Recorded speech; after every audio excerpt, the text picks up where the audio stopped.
Love it. Right. Do you need me to recap or? Actually, yeah. Let's have Jenny do the recap this time.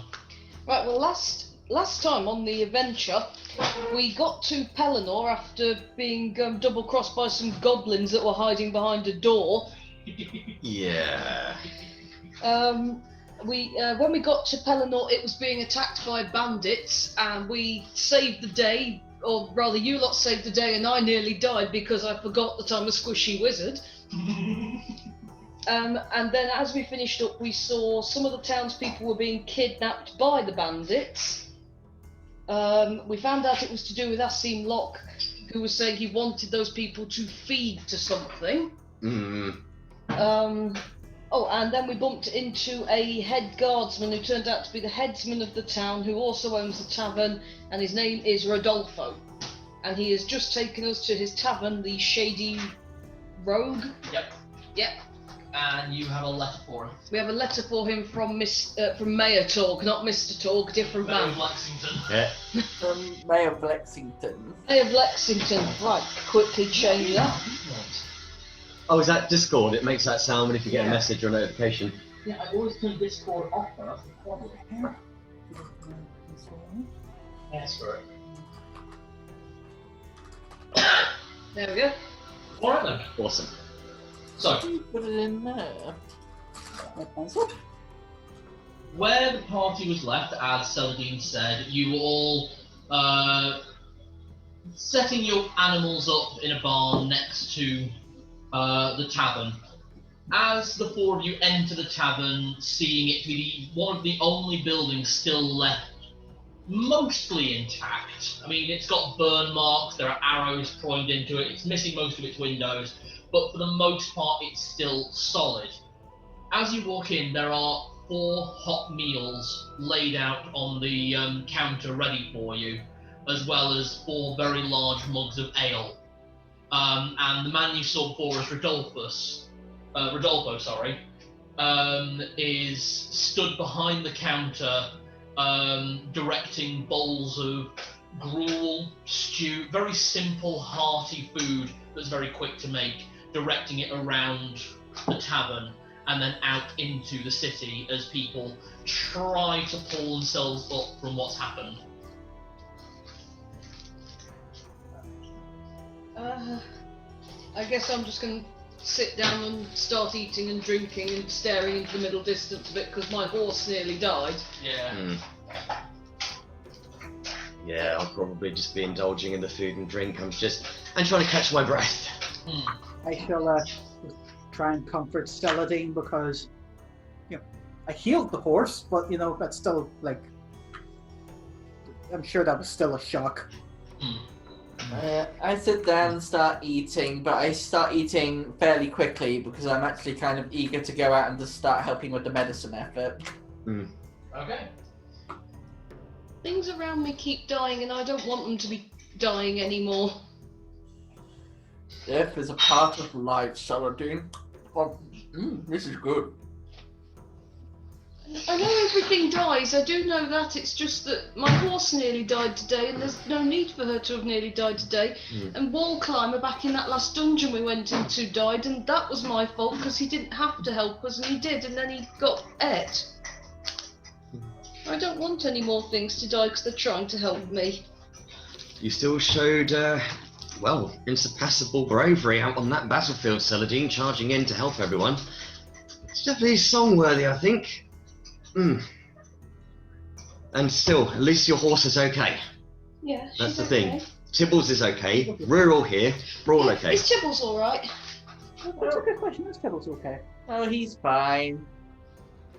Is So he only took minor damage. I take a bit of meat from my bowl and just sort of pass it down to Tibbles.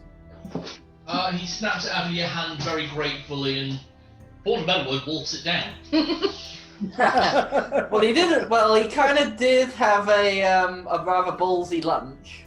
Oh god, he did, didn't he? Oh shit! He ate it on his bollocks. Yeah. You would have watched it. Yeah. Definitely should have rolled through insanity for some of you. Not going to. That might be pretty good for a song, however, though, with a nice, positive end. Yeah, actually, that could be a really good. That'd be one of those songs you play in the pub, isn't it, when people do dancing? Yeah. Tibble's lunch really was the dog's bollocks. The dog's bollocks. The dog's bollocks, yes. As the party comfort each other and start to feel better, Rodolfo finally comes over, refills all of your drinks, says, "Well, you did something out there, so I have to say thank you. I mean, if you'd got here sooner, you'd probably been in the town, don't know if that helped. But you managed to chase them off a bit sooner than we were able to get armoured, so thank you." It's no problem. I mean, the second that they told us to turn around and not take part in it, we knew that was the time to draw blades. We heard something similar from our scouts further up the road toward Vestalt. They apparently were blocking the roads, making sure there was no one else in the city. Unfortunately, we may have some information on this Asim Locke for you, because this is not our first time encountering said person. No? No. He attacked Torgaval about a little over 2 weeks ago now. So the mayor's still alive. Yes, actually, hang on, 1 minute, just going into my backpack. Here, a slightly crumpled letter. It's from Mayor Lexington. Right. I assume you're the person in charge here. If not, you didn't see that. Yes, I'm Rodolfo. I'm the headsman for the town. I'm also the bartender and the innkeeper, so sort of a triple job. But you can take a look around. There's nothing much to this city, so city cute. There's not a lot here, so yeah, I guess I'm in charge. All right, you all eat. I'll read this. Oh, you mentioned that the people just last time we spoke. You mentioned that your soldiers around here are basically just farmers who can wield a shovel, right? Yep. Would you like some weapons? I wouldn't turn down weapons. Well, I mean, if no one's got a problem with that, we did loot an awful lot of stuff off of the bandits. That we did. As you're doing that, I finish my food and stand up and say, "Thank you for the meal, but could you direct me to where the relief effort is? I'll assist where I can with my medicine." Back garden. I tell Tibbles just to stick around. All right. He's kind of gone monoslow because he's reading this letter. All right. Once he finishes reading, so you head outside. Yeah. In the back, you can see what little relief is being given. Anyone who has any skill with healing appears to be tending to the wounded.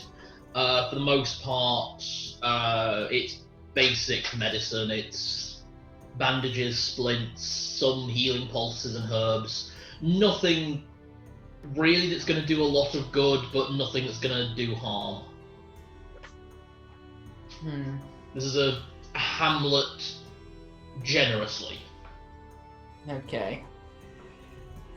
So, I'm guessing the cure serious wounds is a single person spell. Yes, it is. Damn. Yeah, you'd be wanting to look for something like mass healing. The only Yeah. weapons I have to give over are the main ghost I've not been using at all. Like, I've not touched the thing. And the dart gun with 20 darts. Celadine was referring to the weapons that you loot, that you had that black kobold loot from the guys that you killed. Yeah, but the main ghost I looted from someone before and haven't used it. Oh, sure, actually. And I looted the heavy crossbow, which I'm replacing the dart gun with, so I can hand them both over as well. Alright. Okay. I'm actually going to reach for the Sword of Flame Tongue. This is an enchanted weapon. It also has a fire enchantment on it. Had a go, and looks beautiful. I wouldn't say I'm particularly proficient with it, but I'm sure that there is someone who could, if they're trained well enough with it, it'll prove very useful to them. Alright, thank you. To be honest, he looks a little bit surprised at how generous you've been. Not only have you just offered weapons that you didn't buy in the first place, but were willing to give up selling them for, you've just handed over a fairly decent enchantment. Alright then. Since I don't have any spells, I've got my trusty scimitar. Okay. so the only spell I've got is a level 4. Is the level 4 slot that I got through the level up last session, but I'll do general first aid because it's all I can do until day. But the most serious person I find, then I'll use the last spell slot on them. Okay, give me a perception check.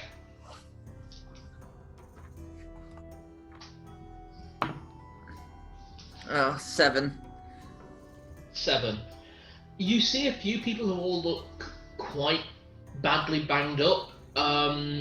Taking a look around, probably the most injured person that you see nearby is an older man, probably in his late 50s, early 60s. He appears to have a large bandage over the right side of his face, and his arm is bound up. Give me a quick medicine check. So first aid, isn't it? Yes. 17. 17. You know that without absolute intervention, and soon, this old man will lose his arm and possibly his life to the infection. Okay, I use cure serious wounds.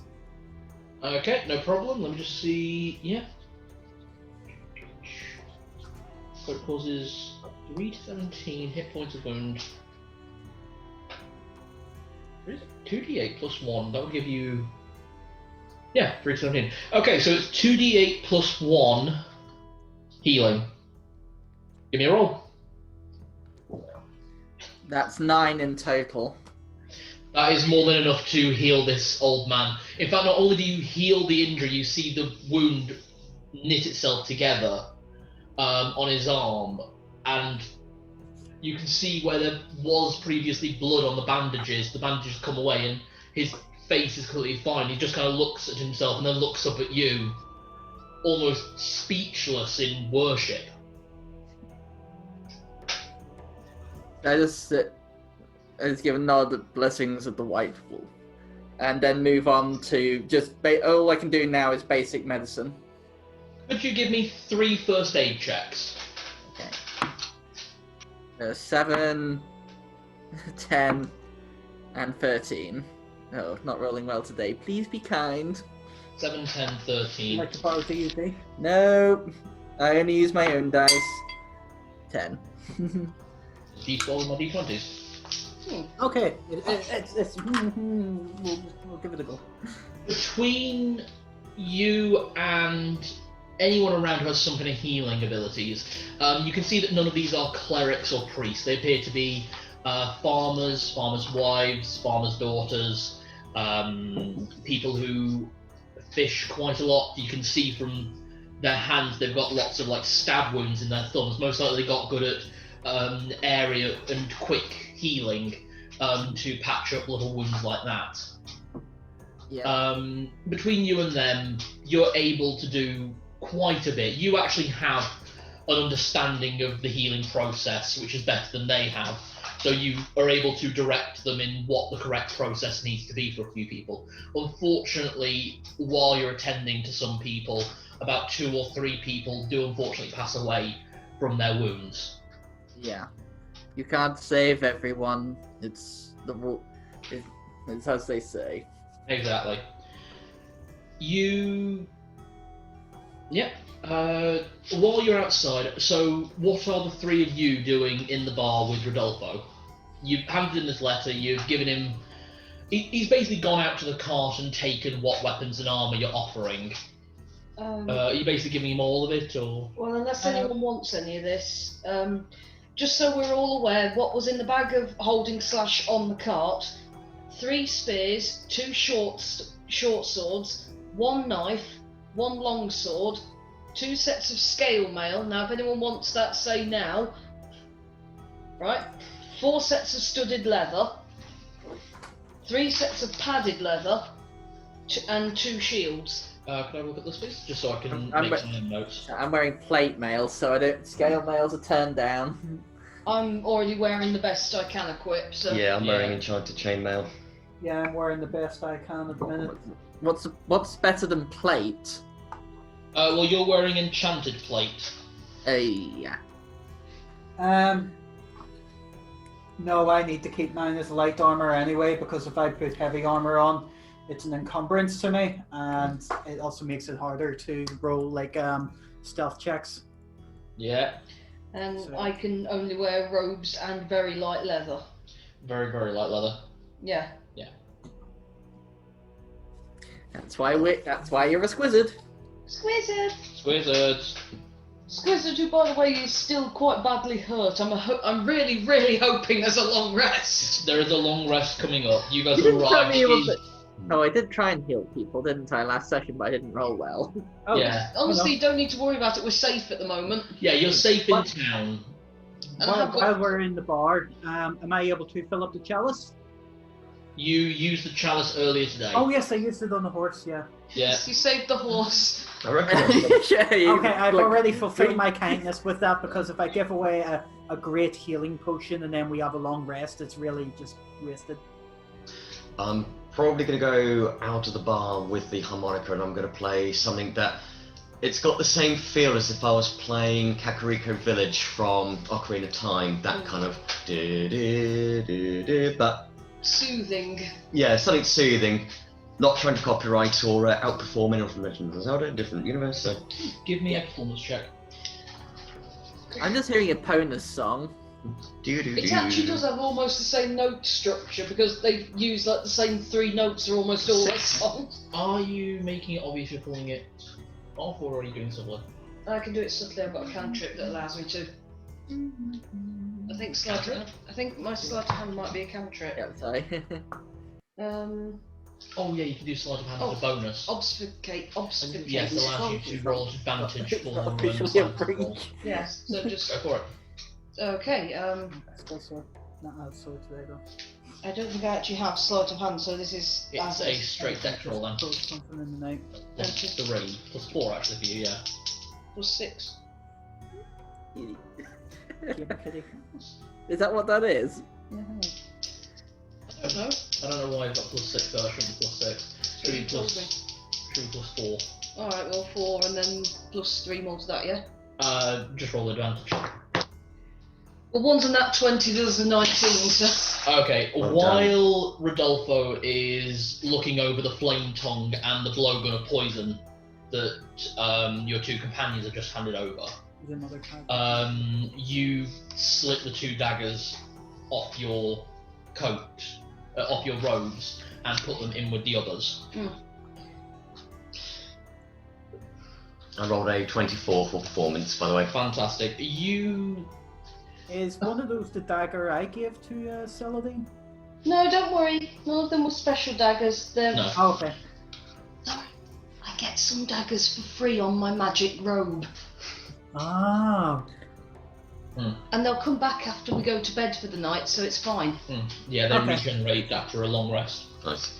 Those ones do. Okay. Your music soothes and instills the crowd. Crying children who unfortunately lost mothers and fathers and grandparents to the attack stop crying, momentarily appeased, and if not joyed, they at least aren't as sad as they were a moment ago. You offer a moment's respite and distraction, allowing people to process what has happened and get on with the jobs that need doing. It's kind of like a harmonica version of Song of Healing, in a way, a catharsis. Yeah, absolutely fine. Okay, I- so I would like to offer my services to teach people some basic combat and how to sneak up on their enemy to get the drop on them. to be honest, you 2 are the only 2 with Rodolfo at the moment. Yeah, that's So- what I like to. No, I would like to offer it to Rodolfo and see if it's any use to him to do that for his people. It might be something worthwhile at some point, but right now we need to get back on our feet, put up better defences, and And go get those people who've been taken. yeah, actually that was something I wanted to ask you. The 4 of you look like you a bit more travelled than the people in town. I've been around. You're not there. We've, I mean, when it comes to it, we can help build the defenses, but after we, do whatever it is you need us to do. That would actually be much appreciated. Hopefully you're back quickly enough that your help will be much appreciated. If not... We do need to get on the way to Dale relatively quickly, but we could certainly help in the meantime. Well, if you need to get to Dell from here, when do you need to be in Dell by? I believe by... Sorry about this. 28th, isn't it? 29th? One of The those days? 28th. We need to be in Dale by the 28th. So you've got... Staying here tonight, you'll have about... you'll need to be there in 26 days. Yes. So, about 3 weeks. Well, I can tell you now that if you go back the way you came, it'll take you 2 weeks to get to Dale, going back through Denethor. If I can give you the cut-across map that we use for travel. It's not a well-known road, but I can give you access to it. It's got a bit of a protection on it. And that will have you in Dale within 9 days. From here. That'll be amazing. We could actually... Where do we start? We can help. We can stay and help a bit longer then. Fantastic. To be honest, the main thing that I would really appreciate is if the four of you could go after the people who've been taken, to be honest. I don't know what's happened. We need to know... We sort of know who's attacked, though we don't know why they've attacked. We have had small attacks over the past 2 weeks, week and a half. Ever since those goblins came through, coming down from the north. We managed to fend them off well enough, but then after they left, we've been having these bandit raids quite regularly from the river. We know they're coming from further up, but almost out of the country. We've had a theory on this. Every town and city we've been to on our way to here has had not only an attack from him, but also a monstrosity placed there. And we've destroyed each of these monstrosities as we come through. Now, if he's taken these people to feed them to something, maybe he has something here nearby that he has put here that maybe for this attack he wants to do in a year's time, maybe he's just keeping them there in reserve as the main attack. But if we're taking his defenses down one by one, that's, is probably the best that we can do at the minute. So maybe we can find whatever he has and kill it for you. That would be a huge help, and to be honest, maybe you'll recognise something. We were able to defend one of the attacks on the fisheries, and we kind of brought one of their number in alive initially. He died by the time he got back here. We think he might have taken something, but maybe you two will recognise this. And he reaches under the counter and pulls out a scrap of paper. It looks like the paper has been burnt for the most part. It may have once been a letter that was mostly destroyed, but I need both of you two to make intelligence rolls with advantage.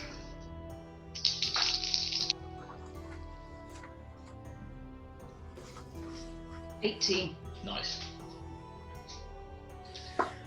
Right. First.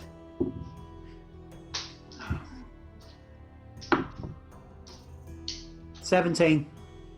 Okay. Both of you recognise this symbol because both of you have seen this symbol very, very recently. To both of you know what it is, but it kind of clicks in both of your head at the same time. Because, Celadine, as you look at it, you draw the dagger that Narlock gave you, and you can see that the 3 iron prongs on the dagger match the symbol perfectly. And you then remember seeing it in the temple. It's the Iron Claw of Bane, dark god of conquest and order. Bane. Yeah. You said did you say you think you know who's in command, as it were, or? We know that they've all got these symbols, so they all must be working together.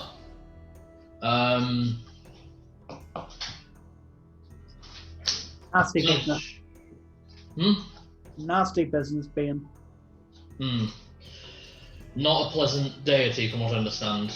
Popular up north in Vestult, but to be honest, they're a bit strange up there. Popular. Let's put it this way: he is popular with a lot of thieves who want a quick blessing to get out of trouble without taking any of the recompense. Is that Bane or Mask? Oh, that was Bask, wasn't it? That's Mask. Bane is a god of dark paladins. The god of Oh. dark conquest. Hang on. The one I'm thinking of, Mask, is more like Clavicus Vile. Yeah. Bane is more like The god of the orcs. Yeah, actually. no, he's more like what do you call him? Who calls the Oblivion Crisis? Magnus. Mehrunes Dagon. Marinus Dagon. Marinius Dagon. That's the one I'm thinking of. He's more like Bane's more like Marinius Dagon. To be honest, you're not far off, because if you look up a picture of what Bane looks like in 5th edition, he looks like a two-limbed... He looks like an orc had sex with Mehrunes Dagon. Oh. Poor orc. Hmm. Wouldn't be a game without one of my famous disappearing acts. True. But in fact, you're not there at the moment, so that makes sense. So, I can put the 4 of you up for the night. Have a boat made ready tonight to send you upstream. What do you think? Sounds good to me. What do you think, Sylvie? Yeah, I think whoever's doing this, we need to make them stop. I don't want people to get some hurt. If we do not need our horses, can you look after them for us? Absolutely. I saw that your horse took an arrow or a spear. Spear, she did, yeah. It looks like your friend there did all the healing that's needed, but I'll make sure she's well looked after. Thank you. Actually, I was wondering, is there an armourer in town? I wish. No, the only shops in town include this one, there's the provisioner across the road, and next to them there's the tailors. And that's it. And when I say tailors, I mean basic repair stitches. Okay. If you're looking for... I imagine you're looking for something to make your horse a bit more armoured. I think so, yeah. Best place to go will be Dale. Or back into Denethor. I know they do sell very good quality horse armour back there with Old Grey. Or Old White, whatever his name is. Yeah. Yeah. Okay. But you'll look after her for now? Absolutely. There are no other horses here except my own, so... Oh, and my halfling friends, dandelions. Don't worry. I'll make sure that all the animals are looked after. The one way it could have been better is if you called it Jaskier. Just don't worry too much about. Don't worry too much about the dog Tibbles. He looks after himself for the most part. Well, you do. Technically, I did call it Jaskier. It's just Jaskier was the original translation from the Polish thing. So it's your choice whether your pony is called Jaskier or Dandelion. Depending which region. I like it. One other thing. Do you have a local herbalist at all? We have a few herbal knowledge within the town. We live this far out. We need to have... I think your friend's actually gone out and is actually working with some of our herbalists at the moment. Oh, good. I might pop out and see. I mean, I can't help. I don't have any first aid, but I do know how to make some basic herbal potions. And even if all I can do is teach them some things, will that help? Absolutely. I don't know if you'll be able to teach them much, but an extra herbalist will always is useful. Maybe they'll teach me a few. Entirely possible. I'd like to learn potions. All right. Right. That's what I'm going to go do. Just while we've got an hour or two. Okay. So, I'll say downtime for the party for the evening. Oh, could I take the letter as well, actually? You want us back? Yes. Oh, no, the letter you showed us, the one with that mark on it. I want to show it to my paladin friend. Oh, absolutely. Not paladin cleric, sorry, I don't know why I keep doing that. It's literally just a scrap of burnt paper. I'm just going to go out to Zed and... Zed, are you busy at the moment? I'm kind of in the middle of someone at the moment. Just a second. So, I finish up what I'm doing and do the whole... I'll say you were binding a broken knee. Yeah. I'll just hold it over to Zed. They found this on one of the bandits that they managed to catch before he died. I'm guessing I know the symbol. You have all seen it now, but give me a religion check.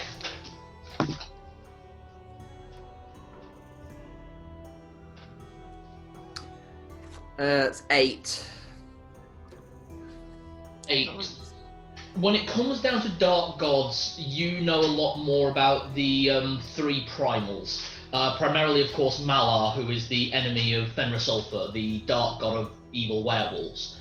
That said, you do know that you've seen Bane mentioned a fair few times as a god best to avoid, or his worshippers best to avoid. His clerics and paladins are very well known as being very vehement in their actions and believing that what they do is justified, even though is completely destructive. Basically, the very premise of their religion is to conquer everything that they see, to bring order to the chaos. Maybe that was what they were up to here. You say that this was left? They found it on one of the bandits that they captured. Unfortunately, he died before they could ask him any further questions. Couldn't you determine something from it? You do have the orb. Oh, I could try it. Yeah, sorry, it threw me so much. Sorry, I was so thrown by it matching on the dagger that it. Yes, can I scry? Give me a roll. You can try. Well, that's a 2. Zed, can you make me a dex check? A dex check? Yeah.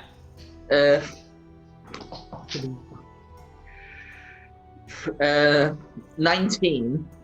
Okay, that's good. As the mist moves in the orb, revealing what you're looking for, although you're holding the scrap, you're also in contact with the dagger. I'm trying to hold 3 things, aren't I? No, well, you are, but that's not what happens. Oh. The mist clears for a moment, and you see the image of a woman, large hat, dressed quite wealthily, like a wealthy sailor might be dressed. As she turns her back, you see that branded into her bare back is the mark of Bane. And as that symbol comes into view, you know that scene in Lord of the Rings where they're looking into the Palantir? Palantir. The Palantir, thank you. And they see the eye of Sauron. Of Saruman. No, Sauron, yeah. Sauron, yeah. Basically, Zed and Celadine watch as something like that happens where the orb zooms into the branded symbol, and then as it zooms in, it's also zooming out to this view of both of you recognize him in an instant. It is Richter Belmont, the Paladin of Bane, wearing a full suit of shining silver armor, or it looks silver. It is very well kept, very well maintained, covered in marks and damages, and into the armor are chains that appear to be holding him to this massive iron throne. And as the image zooms out, you both get the impression that he's looking at both of you. And the orb cracks again. And in that moment, Celadine collapses. And your dex roll was to catch Celadine.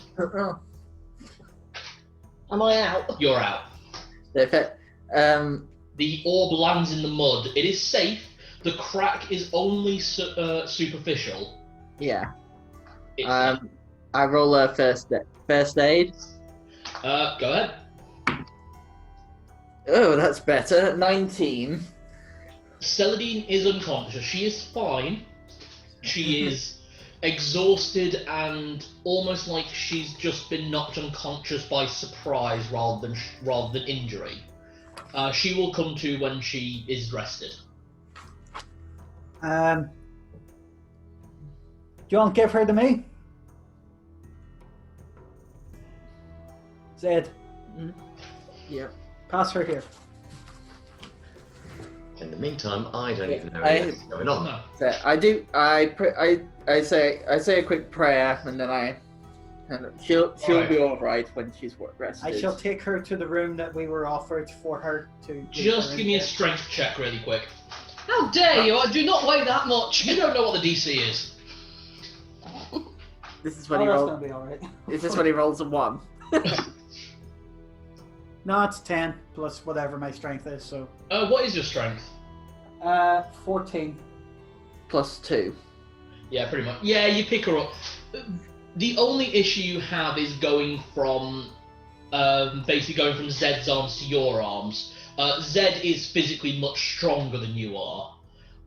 So you were kind of, you know when someone puts something in your hands and you're a bit more surprised at how heavy it is? Yeah. Yeah, it's that situation. And Oh, so because he's had no trouble because he's stronger than me. yeah, I you were was expecting to expecting also the have same. no trouble. Yeah, exactly. I've done. Do you know where I've done that before? In Where? real life, I nearly threw my dad's amp.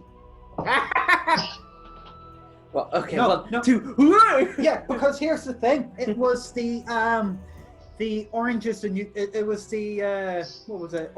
Orange is the new backbone. Orange? That's what you call it. Orange is the new backbone. Oh god. Transistor amp. I was Yeah. expecting it to be as heavy as his valve amps that he has with the twin speakers. Yeah, valve amps are I went really- 1, 2, 3. Whoa, fuck! Oh god. Nearly a yeet.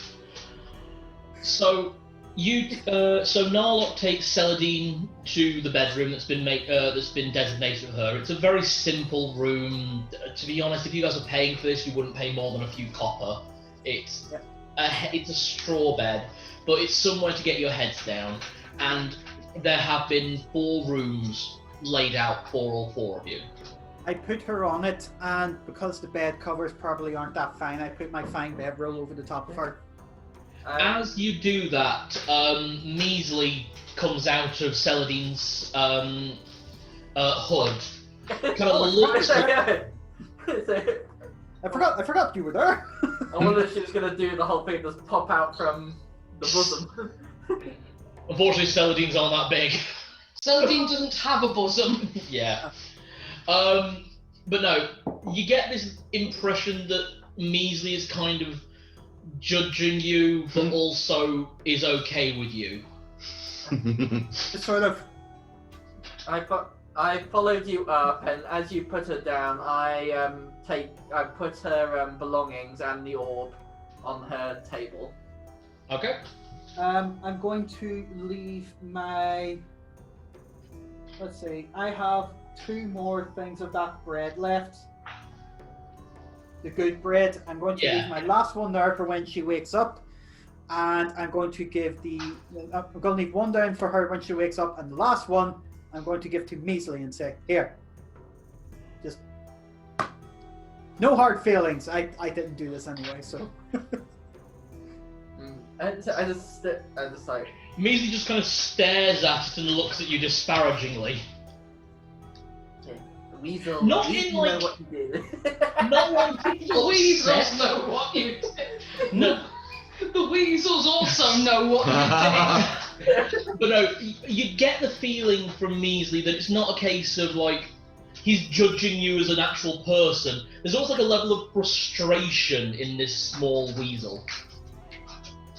It's like the old ladies at Father Ted. They got the direct line. I just sort of turned his head. You're good with animals. Hmm?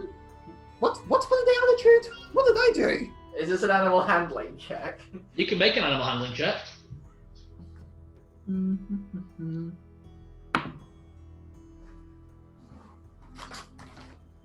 17. The only impression you're used to larger animals, not more predatory hunter animals than weasels anyway. But the only kind of idea that you get off this weasel, kind of initially glaring at Narlock and now giving you kind of a stink eye as well as you're trying to talk, almost like it's looking down on you for talking to it. I thought cats were snooty. Oh, is that what's wrong with him? The only impression that Zed really gets is that this weasel is smarter than both of you.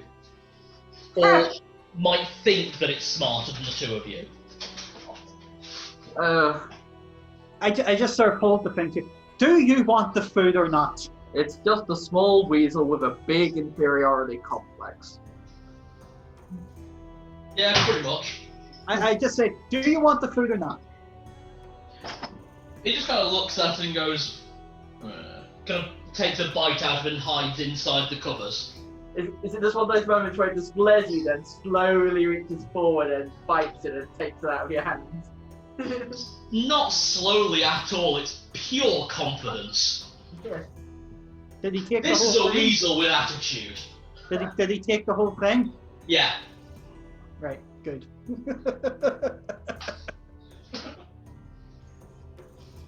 Okay. So I'm having to avoid everyone's eyes because I know why he's being superior. Can I say what I've been doing? Absolutely. Right, so I've stopped playing and I've sat down. What's the weather like at the moment? It's not prediction, I just want to know what the weather's like.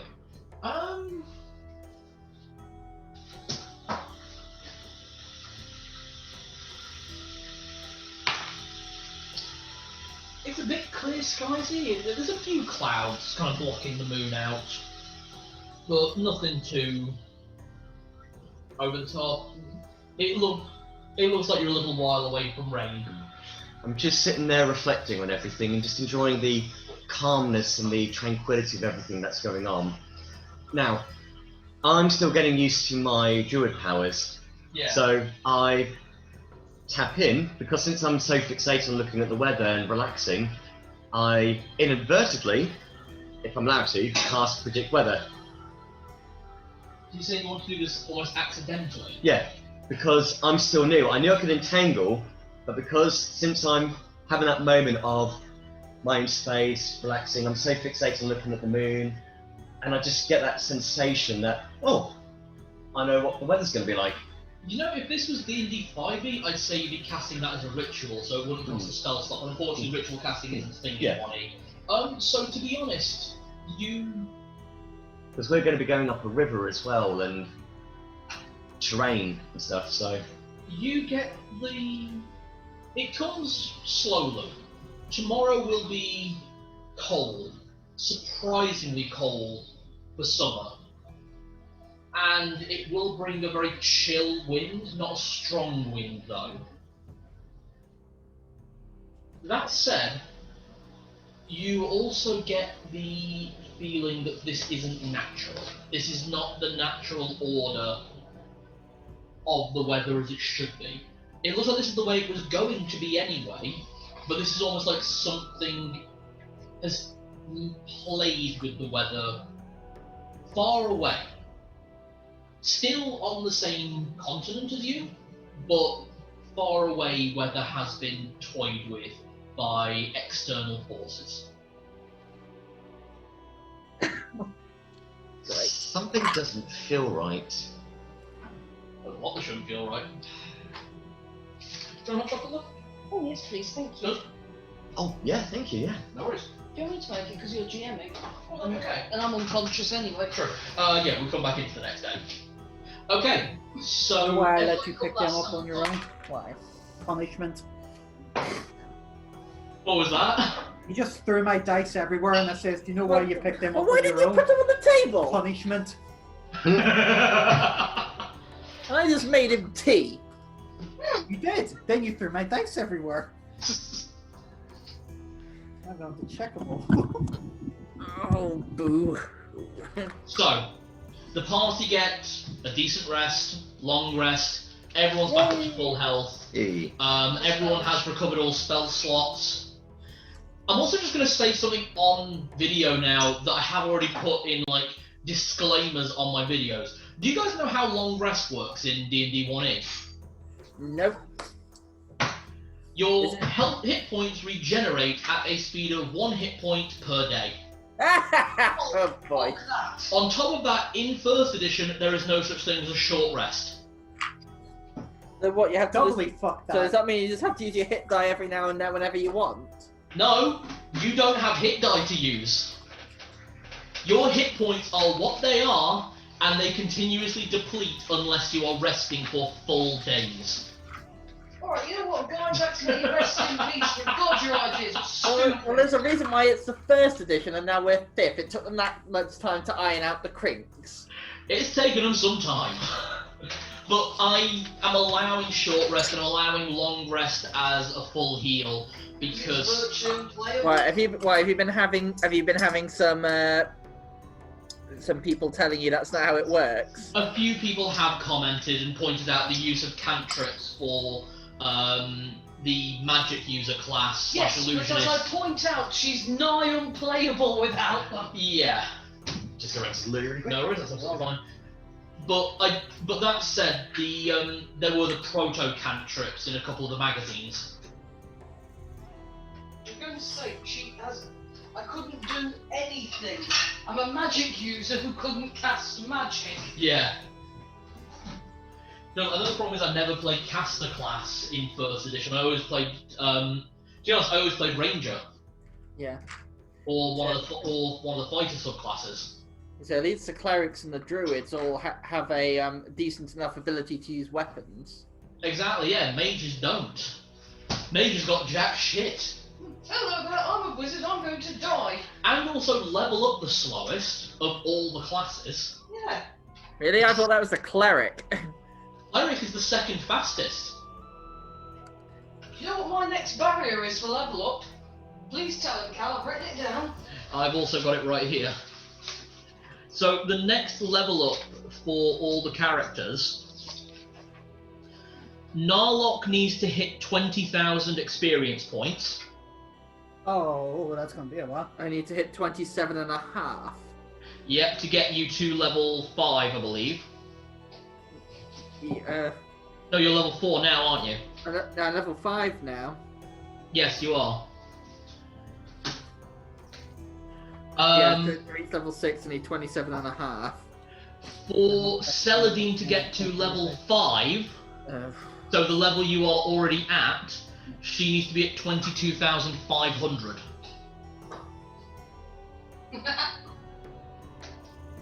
I am nowhere near. No, you're about 10,000 experience points away. So look, go to thing and just look up phone and settings. Oh, thank you. Not a problem. I've made it to right strength for you. Thank you, Rob. I know some people like it super chocolatey and... Yes, I do. Oh, you're making hot chocolate. Yeah. when we see you guys again, Chris will have to make you a famous hot chocolate. Yes. Nice. I love it. You cannot have too much of it. That's the thing. It is really rich because I use double cream, milk, pinch of salt, about half a cup of sugar, half a cup of dark cocoa powder, and then chopped up dark chocolate and Cadbury's all melted together. Mmm. I'd be alright with that one because it's melted in as well. I'd imagine you'd be okay with it, especially if you had it plenty of time before you went to bed. Yeah. Dark chocolate sometimes gives me, well, it usually gives me migraines, but if it's mixed with a lot of milk, it should be fine. Yeah. But it's only a small amount that's grated up. It's just to give it some flavour. Oh, that'll be fine then. Oh, it's just making me think I need to make hot chocolate, but with the chocolate squirted cream, put marshmallows in there, and then get the chocolate, grate it on the top. See, that's why I tried making it this way, because if it is that bit thicker, you would be able to put the whipped cream and a flake in it and a marshmallow on top like Flanders does. Nice. It's like a 99 hot chocolate. See, I would want to do something with sugar lumps. Just checking I've prepped. I assume we woke up first, or does it matter? To be honest, you all kind of woke up in your own time around dawn. You can all spend the first hour of the morning doing what preparation you need. So, Celadine, you need to prep your spells. Yeah. Zed, you don't need to prep spells, because clerics in first edition didn't, neither did bards. I still say my prayers and everything, and I pray for guidance as well for the day. Yeah. Whoops. Hang on. Narlock?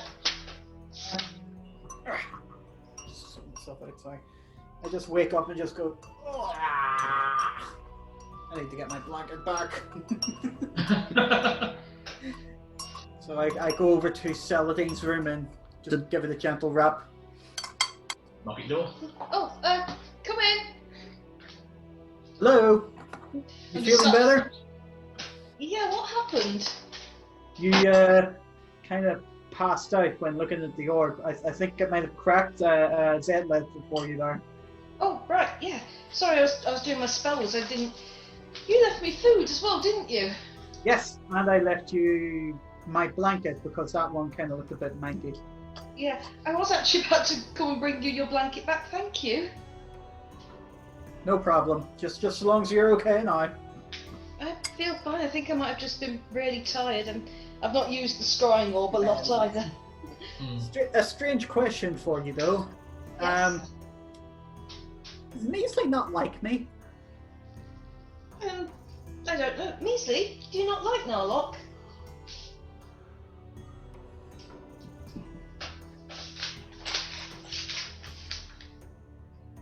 I think he sort of nothings you. If that's a thing. I shall take it. Honestly, he doesn't seem to like many things very much. Why do you ask? No, I gave him food too, but he sort of gave me this glare of well.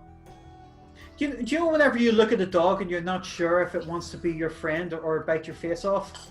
Yeah. Don't Yeah, he start, kinda don't gave start me- talking about Tibbles now. No, not that. he gave me that look.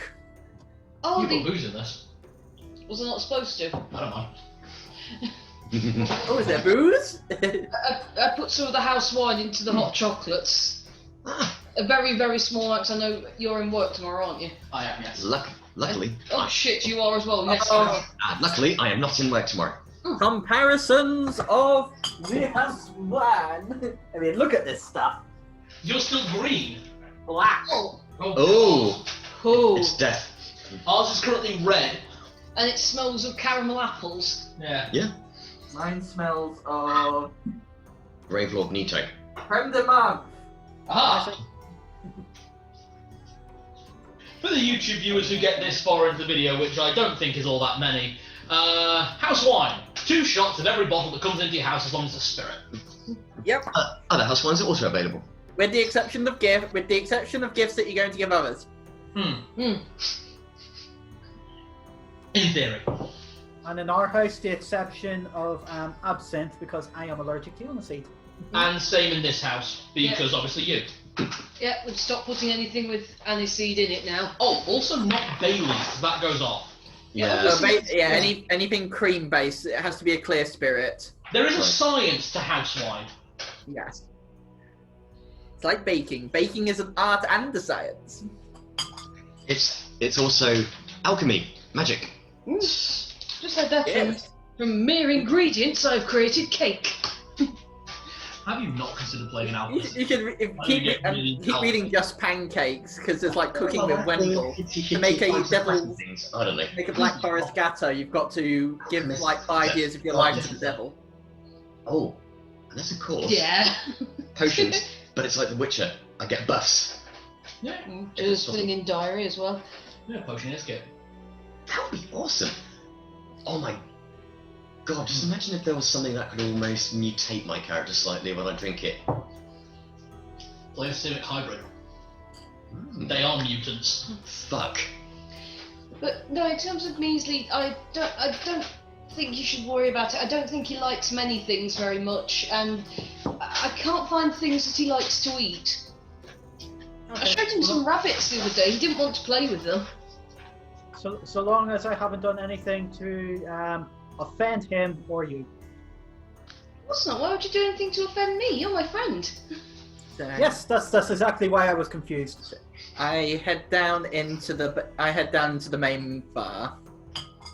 Okay, so Busy scritching Measley as the party all arrive downstairs for a light traveller's breakfast of basic breads and cheeses. It's all they can really provide. You're right. I'm acting. Oh, I see. Oh yeah, the chill wind. Oh yeah, when's the full moon? The 7th of every month. And we're currently the 1st. Okay, so we're gonna be. You're now on the 2nd. Yay, 2nd. Roberto, are you cold there? Summer's a little bit colder than usual for summer. It is actually. For the whole party, it is colder than you would have expected. Sorry, I didn't notice. I've got my robe on already. I've got I'm it. wearing. I got a wool fur coat. Actually, yeah, the rest of the party. We're No, usually look. fairly well dressed. What are you wearing as like your actual I've got my studded armor on, but do you know what? If he says it's going to be cold, I'm going to put my cloak on and keep that on the robe. To be honest, of the party, you two, Narlock and Roberto, are the only ones that actually feel the cold. Celadine wears mage's robes, mixed into a dress, and then obviously your cloak of Many useful items. And then, as Zed pointed out, although he's in plate armor, he's wearing that over a tabard, over a vestment, and then the fur cloak as well. Well, I've got the robe of shadows, so the only thing I would need would be a fur cloak over the top. Yeah. That one. It's got to be the first time I've been wearing it for comfort. Speaking of, if time allowed last night, can I have washed? Yeah, to be honest, they're more than happy to pull you up some water and give you the chance to have a bath. That said, they have no means of heating the water, so it's a cold bath.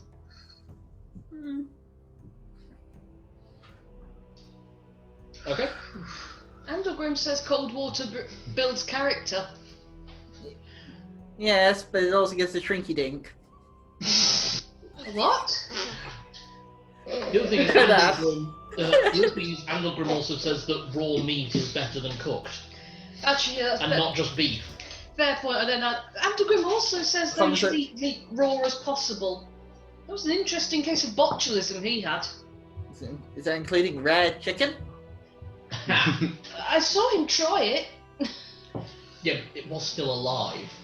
Yeah, I mean, in all fairness, he was only 6, and he was chasing a chicken around and sort of tackled it to the ground and bit it. So I don't know if that 6 or a counts. half orc, that sounds normal. Yeah. Papa said that was normal, and Daddy got really upset. And it was rocketing out of both ends of him. Oh. From both ends, it was Expelliarmus. Splash damage. So, Oh. Anyway. So, the party enjoy a simple breakfast and afterwards are led to the nearby river just outside the hamlet. Looking around, could everyone give me perception checks? 22. 11. 21. Likewise, 21. Nice. Everyone rolled really well, fantastic. You can all see that quite a number of the younger people in the hamlet, in the town, in the village, have basically stayed up all night, preparing, basically doing what they can to put out what damage has been done. You can see that some of the houses that were there last night have already been demolished. It looks like they've ripped them down to use the good wood to repair the houses that are in better nick. And it looks like a lot of people have brought what they can, setting up temporary huts and yurts from tanned hide and bolts of cloth from the tailors. This isn't cotton, by the way, this is very, very rough flax fabric. It's more like canvas than any actual material you use for clothes. But it looks like although the village was severely attacked, the village spirit is very much to the community in building things to get back on track as soon as possible. And as the 4 of you are led through by Rodolfo, you get lots of nods and thanks for risking yourselves for their friends and family. Can I have asked the headsman as well if they had a shrine here? No shrine. Everyone has personal religions for the most part, but there's no real space for anything that big or permanent. Even a small shrine, there's no space. The ground's not good enough. I see. Oh. The ground you're walking on, grass can't grow here because it's so muddy and slick. Clay ground. Playground mixed with very, very close to the river. It looks like most of their trade is, if not farming, it's in fishing. That's good. You have to be thankful that when it rains, that the whole town doesn't move 10 feet to the left. How do you know it doesn't? To be honest, actually, with that perception, I can tell you, most of the buildings here have at least one floor of basement. So when you came in, you saw that every building only really had one floor, except for the inn. Looking at the houses that have been demolished to start repairing the others, you can see that some have one, if not two floors below the surface to add structural support. Mm-hmm. Oh, so even though they've tore down the top layer, they'll still be able to rebuild it back on top of that, and it'll be like you didn't really lose much. Exactly. We just need to be able to get the wood and stone, or start baking bricks again if we can manage it. But quite frankly, that sword that you gave us, not many people will be able to put that to much use as a weapon. I mean, we have a few people that can use swords, but something that useful, most likely we'll just start heating up the kilns with it. Good idea. Good thinking. Don't you use it to cut the clay into bricks itself? It wouldn't give an even bake. It doesn't need to, it's on fire, so surely you just chop it into a brick Sorry, I don't know anything about making bricks. No, you need to cut it evenly, and then the whole thing needs to have an even bake, otherwise you get blobs and it's lopsided and it's no good for building. Oh. Yeah. Could it be used to heat metal? Hmm? Could it be used to heat metal? Does the flame... Does the sword produce enough like heat for the flame? Theoretic. But they don't have any metal in the town. They have no access to metals and all. Okay. Hey, you never know if any trade routes were established. Possibly, if ore was mined, brought into the place, it could be a starting point, maybe. Maybe, but we'll work with what we have rather than thinking of what we don't have. So, the four of you get to the river's edge, and you can see a small dock where a few people have prepared a boat for you. Okay. It has enough space for four of you, no problem. All four of you can get in. Tibbles can get in as well if you're bringing Tibbles. Yeah, of course I'm bringing Tibbles. Yeah, just making sure. And the fisherman who's clearly donated the boat to your service looks and goes, "She's a good one, this one. She can get you where you need to go. Just have your two strongest on each oar and just go upstream for about 2 miles. You'll find the entrance." To their hideout? Or rowing. That's the one. It's an old cavern network. Used to be a sort of mine shaft area, but not for metals or anything useful. Gemstones.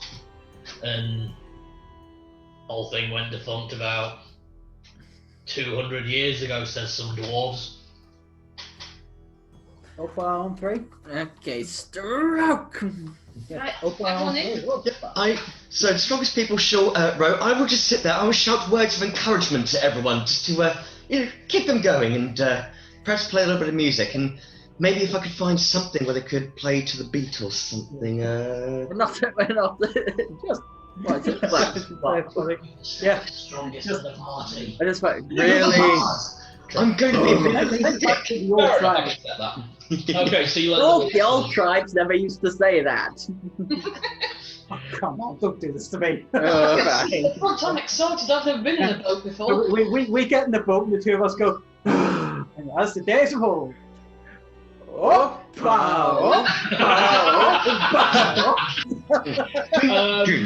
Can Narlock and Zed, tell you what, give me an individual strength check each, and then one of you can make a strength check at advantage.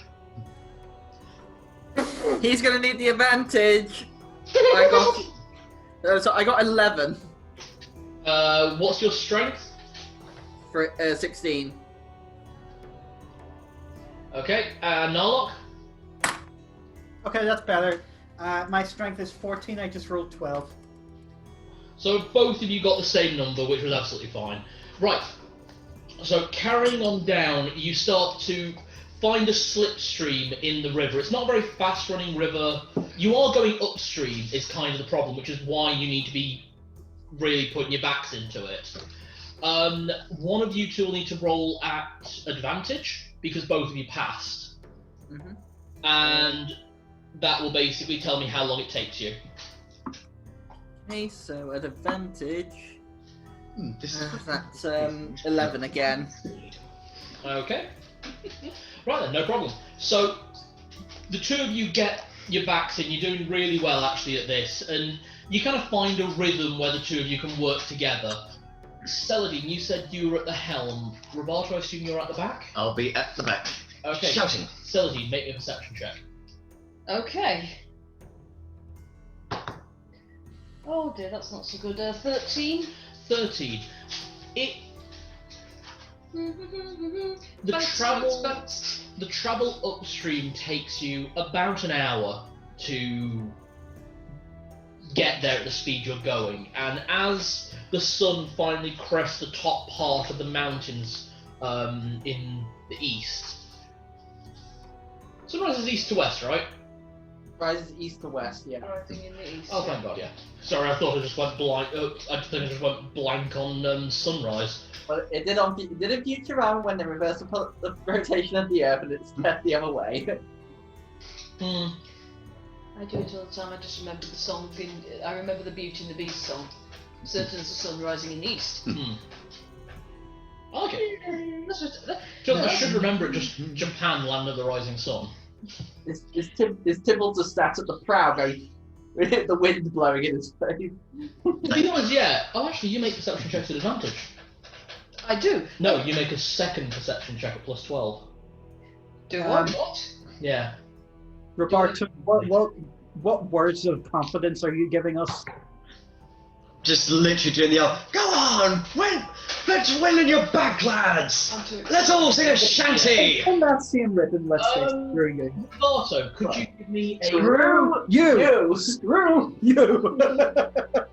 Row, row, row your boat gently down the stream. If you see a crocodile, don't forget to scream. 15.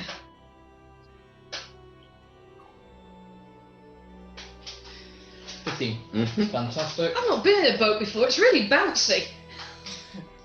Hope I don't get seasick. Is this the sea? Well, river sick. And then go hit the bar. Oh, there's Nice. I'm really excited. This is fantastic. The river in Torgabel's not this lively. It just sort of meanders through the town. If You watch, very surprisingly, as light Celadine on the ear. Only a light nip. Oh, What's got into Measley? oh. What's that over there? As Point to the right. As Celadine points along the right-hand bank from where she's stood at the prow, you can see where there's an inlet as the river turns to the left. This looks more man-made, like it's been dug out of the side of the bank, and you can see stone and small areas of wood that have been laid out like a makeshift dock. Add to port! Okay, I'm just going to stick my oar in straight to hold like a brake while you can make a hard turn. Okay. Forward, ho!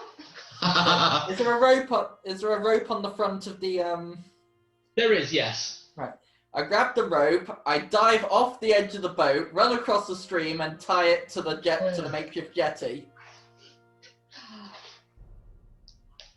That was really metal. And then meanwhile, I'm just sitting like this, holding the other oar, just like you nearly dropped us in the fucking water, and then we will be up a creek without a paddle. We're in it. This is an inlet. Just get the harmonica. In a boat. Fucking boat. So I tie the boat up to the jetty. Can you make a perception check for me? Oh, can you make a strength check and then a perception check? Okay, strength check is 16, perception is 19. Perfect. So as you pull the rope around this small point on the edge of the makeshift dock, you pull it tight with one arm, pulling it tight, and that drags the boat into port next to you. And as you begin wrapping it around, you are very adamantly aware of 14 eyes on you. And as you turn to the right, you can see a group of 7 people, men and women, all stood in semi-matching clothing, and they're just kind of staring at you for a moment, sort of surprised that someone would just run across the water into their jetty without checking to see if someone was there first. These are bandits, aren't they? Do I recognise any of them? Can all 4 of you, because you're all there now. I've just got. Everyone roll me an intelligence check. I've literally got the harmonica, like. Fuck. Intelligence. Why is this dice so good today? Nat 20! 19! Yes! Zed? 7.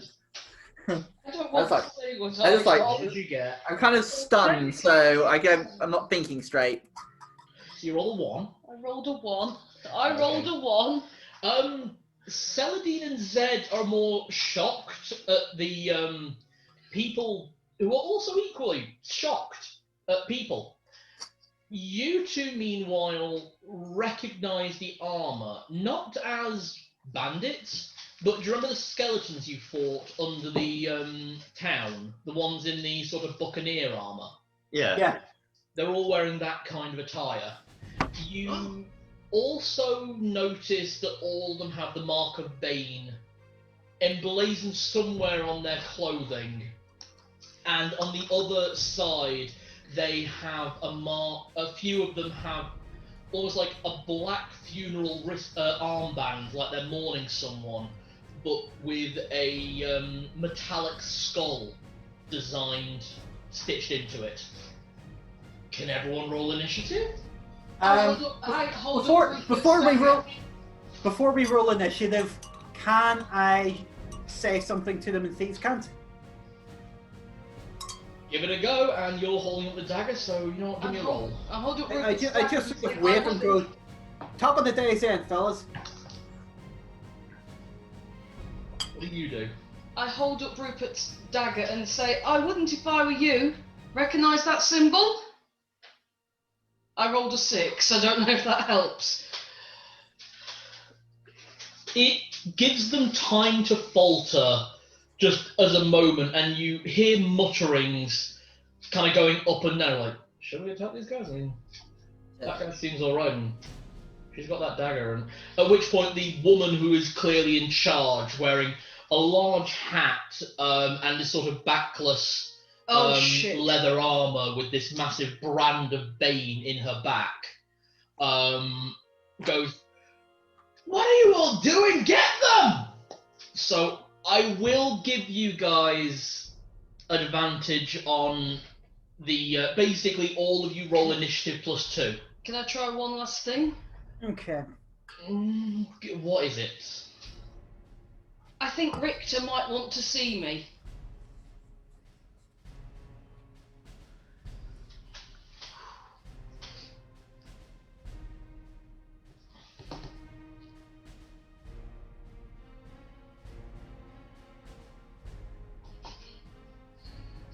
Oh god, I am really frightened now. Oh. As they all draw their weapons to attack, the woman holds out a large scimitar in her left hand. You can see a matching one in her right hand. Goes, "Richter who? Richter Belmont. Why would he want to see you?" Because my name's Celadine Belmont. It's technically not a deception, but it is technically also a deception. Just give me a charisma roll. I have no bonuses to charisma. 15.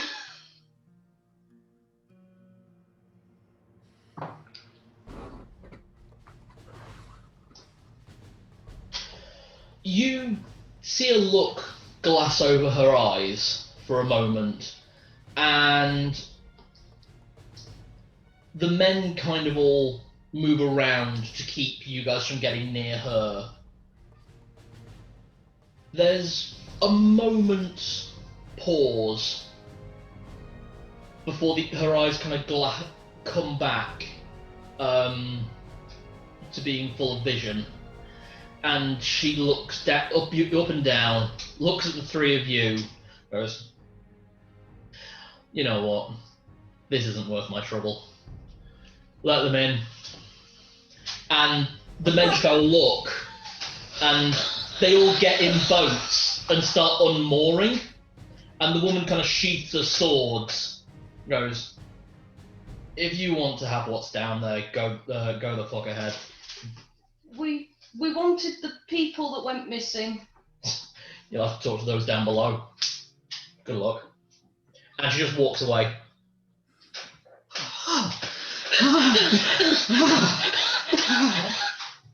You know what? Well, I was really pushing for a combat there, but the combination of Thieves' Cant, you two drawing your weapons ready, and Celadine pulling not a few unsubstantial bluffs.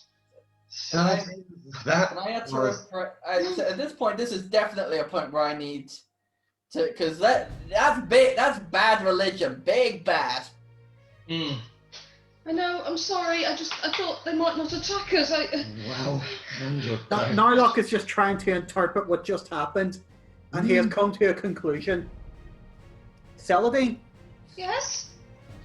I have really got to teach you how to speak their language, because that was brilliant! I'm just Well hyperventilating. Well done, Fjord. Well done. Well thought. The lady from the vision. Oh no, you don't. I didn't know. I saw her in a vision. She was the one with on her back. Oh God! Should we let her get away? Top of the morning, Skinner Green. Find this and see what's in. Narlock, can you roll dexterity? And that was in Thieves' Cant.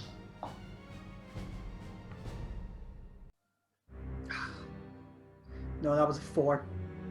4. You turn around just in time to be hit in the chest with a large iron key. Ching. It doesn't do any damage. She wasn't really throwing it to hit you, but you've got this big key now. Is that from the guys heading away? Yeah. So, Do you know when Captain Jack sort of fumbles the coin around his fingers? Yeah. I just do that with a key. I just sort of look at her and go, so, I'm just gonna make a prayer a priority.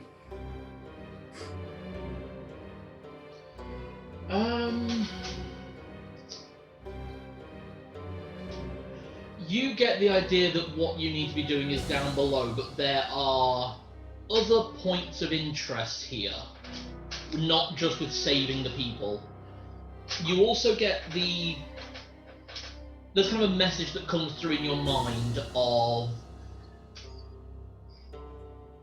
you don't need to be too quick. What's down below isn't hungry often. We should head in. I'm getting the I'm getting the feeling that whatever's down there is not particularly ravenous. you think it's been sated long enough for us to get to it? All I know is that we've got time. Alright then. Oh, can't look a get horse in the mouth. Dibbles? Everyone except for Narlock and Celadine, so can Zed and Roboto give me perception checks? Zed, remember you always roll perception and advantage. There's Tibbles. 17. 23. The two of you look around while Celadine and Narlock are kind of, I can't believe that worked. I was just bullshitting them. That was brilliant. That was brilliant.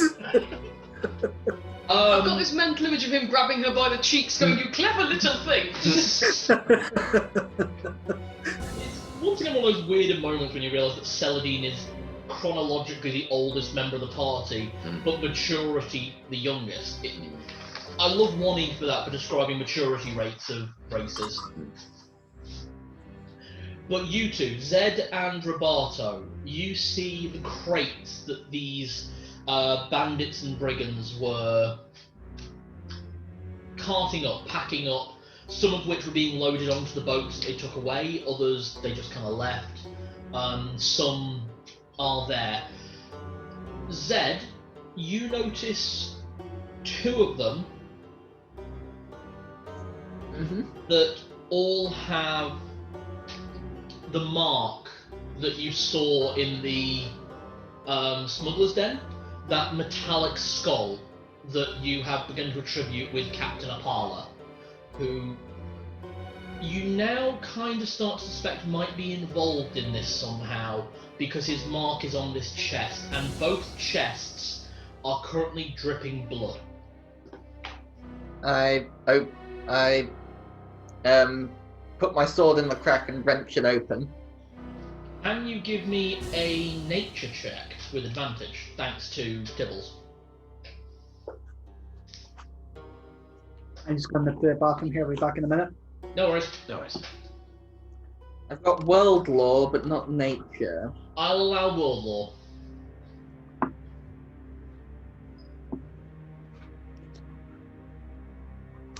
Seven. That's with advantage. Within these crates, there are chunks of meat. You can't discern what from. Most of it looks too well or too badly butchered to make out what kind of animal it might be from, but they are just full. Zed, did you find anything? Chests of flesh. I don't know if it's. I can't tell if it's human or something else. What you can tell is it's fresh. It's definitely fresh. You know, I'm starting to wonder if that's the food supply for whatever they might have. I just hope it's not the villagers. Can I do a world law check, possibly? I'll give you that. He's a halfling. Do you have advantage because it's meat? It's food. He's primarily not a cook. Never mind. But we shall see. Vegetables, yes. World law plus 7. Okay, yeah. 21. It is not human. It's not human, Zed. From what you can tell, it's mostly horse meat, cow meat, animals that you'd probably find on the road, maybe stray animals, wild animals, that sort of thing. 1 or 2 bits you think might be dog or cat. I nudge Zed, I'm like, don't really want to say to Celadine what it might be, it might upset her, but it's a combination of animal meat, some horse, could be cow, mixture of things. Yeah. But yeah, let's just not delve any further. It's just some fresh meat rations. I slam it shut. Yeah, absolutely. Okay, so I think we should head in. Have you still got that key? Oh, Narlock's got the key. Yeah, we'll wait till Narlock gets back. You were so into it, you forgot his player's not here.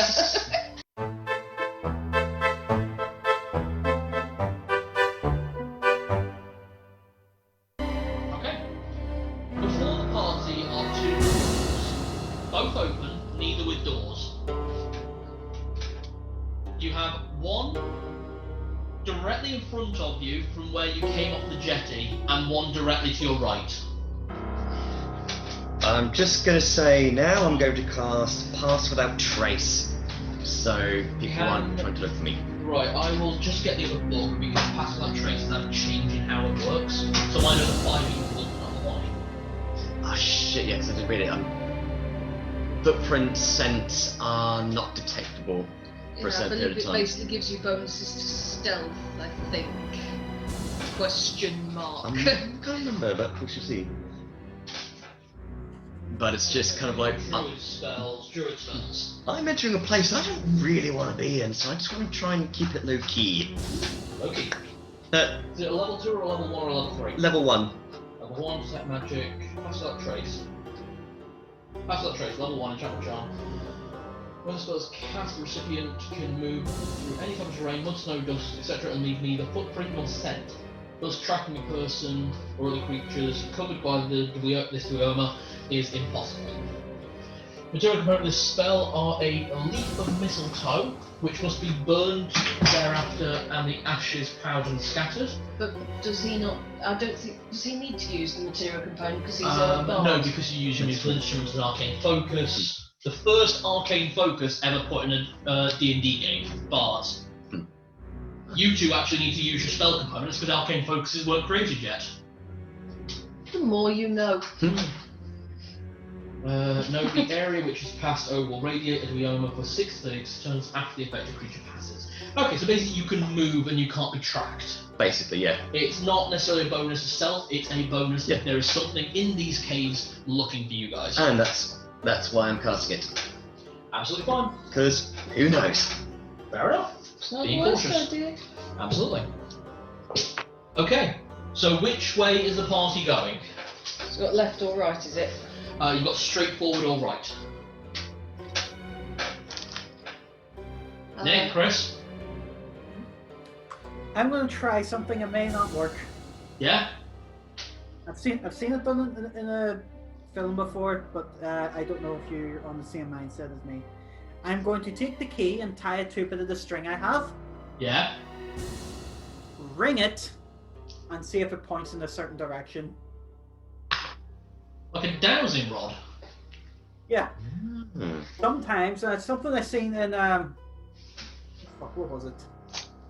Yeah, if I can't remember the name of the movie, but when they did that, if the key was drawn to an enchantment, it pointed in the direction of the enchantment as it was swinging. You know what? I like it. That is not the situation here. The key just dangles. But I like that idea, so I might use that another time. Nice. That is a cool idea. Can I just use my... I'm one of those. I just sort of swing it up and put it over my neck. Yep. Okay. You gonna do something? Halfling direction senses to see what way we're facing. Okay, give me a check. 6. Correct. The route directly in front of you is east, and the route directly right of you is south. I will start drawing up the map for your... So in front of me Oh, is... yes, over. What's it? So in front, east, right, south. I've got. Okay. I hang my shiny stone lantern on my waist. Yeah? That reminds me, I need to rub off Sharon's oboe. Why do you need to rub it off? I used it and it came up tails. Yeah, you don't lose it if it comes up tails. I thought you said he lost it. Did you? No. Oh, okay. It's a permanent item. If you flip tails 3 days in a row, you lose it. Ah. But not if you only land the tails once. Oh. Oh, so... Hang on. Oh, no, I've got written down, actually. Flip coin. Flip coin. Heads to crit pass, tails to crit fail. Yeah, that's it. If you crit fail 3 times in 3 days, it's... Yeah, if you roll a 1 3 uses in a row or 3 days in a row, then you lose it. Yes. Fine. I'll Okay. get your Pentecostal coin for it. Oh. No, don't I actually. think my dungeoneers Oh, were well, and yeah. showing it to me. So where do you think? That's If just... or where you think we should go? Oh, it's... Have you ever seen a weasel shrug? You shouldn't be able to shrug. You have too much shoulders for that.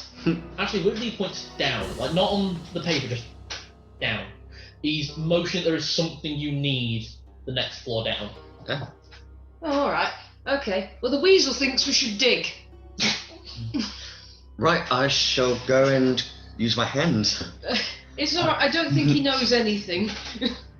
He knows now. Head over to the Except what Narlock did, obviously. Yeah, all the animals know. as we head over to the entrance of the cave, I raise a finger and find traps.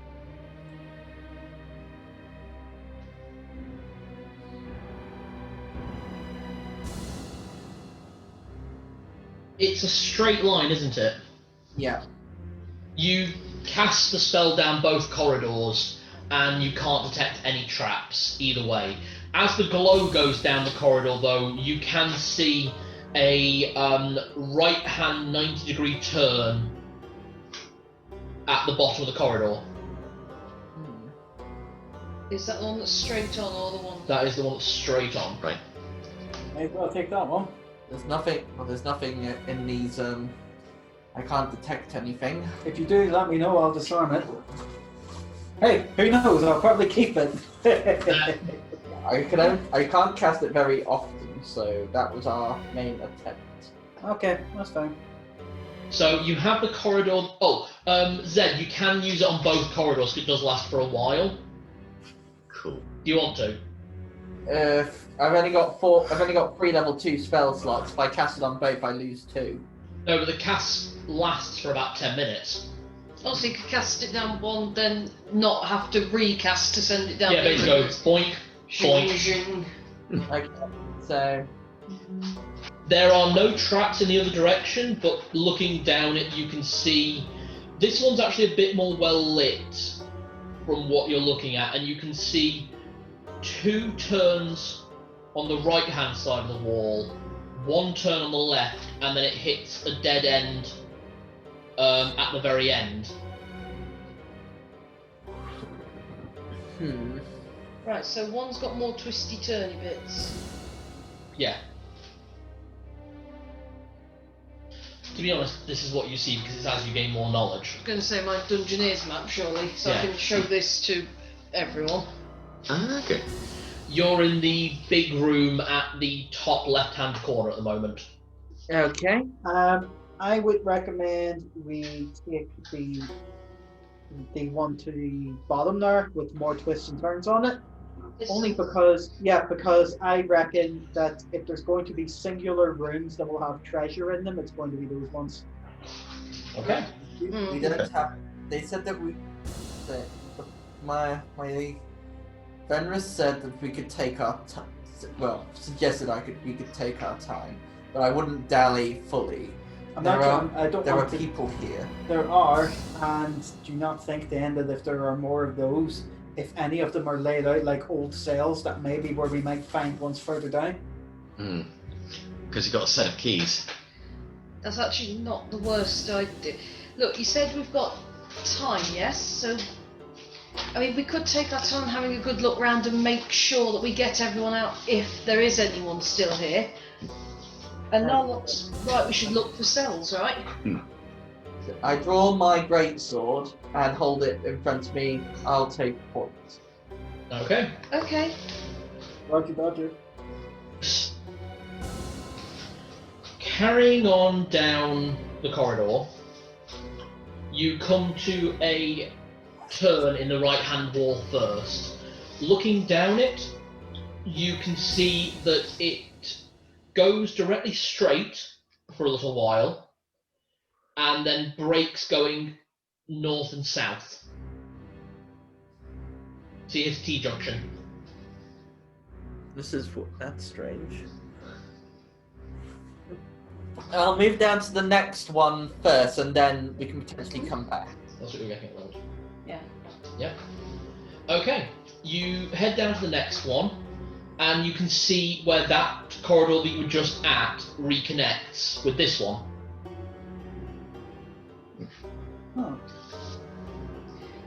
Celadine, could you roll a d6 for me?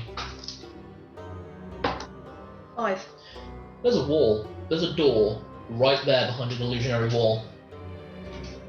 I'd just walk up to it and put my hand on it, because would that dispel the illusion? Hand goes straight through. Woof, woof, woof. This isn't real!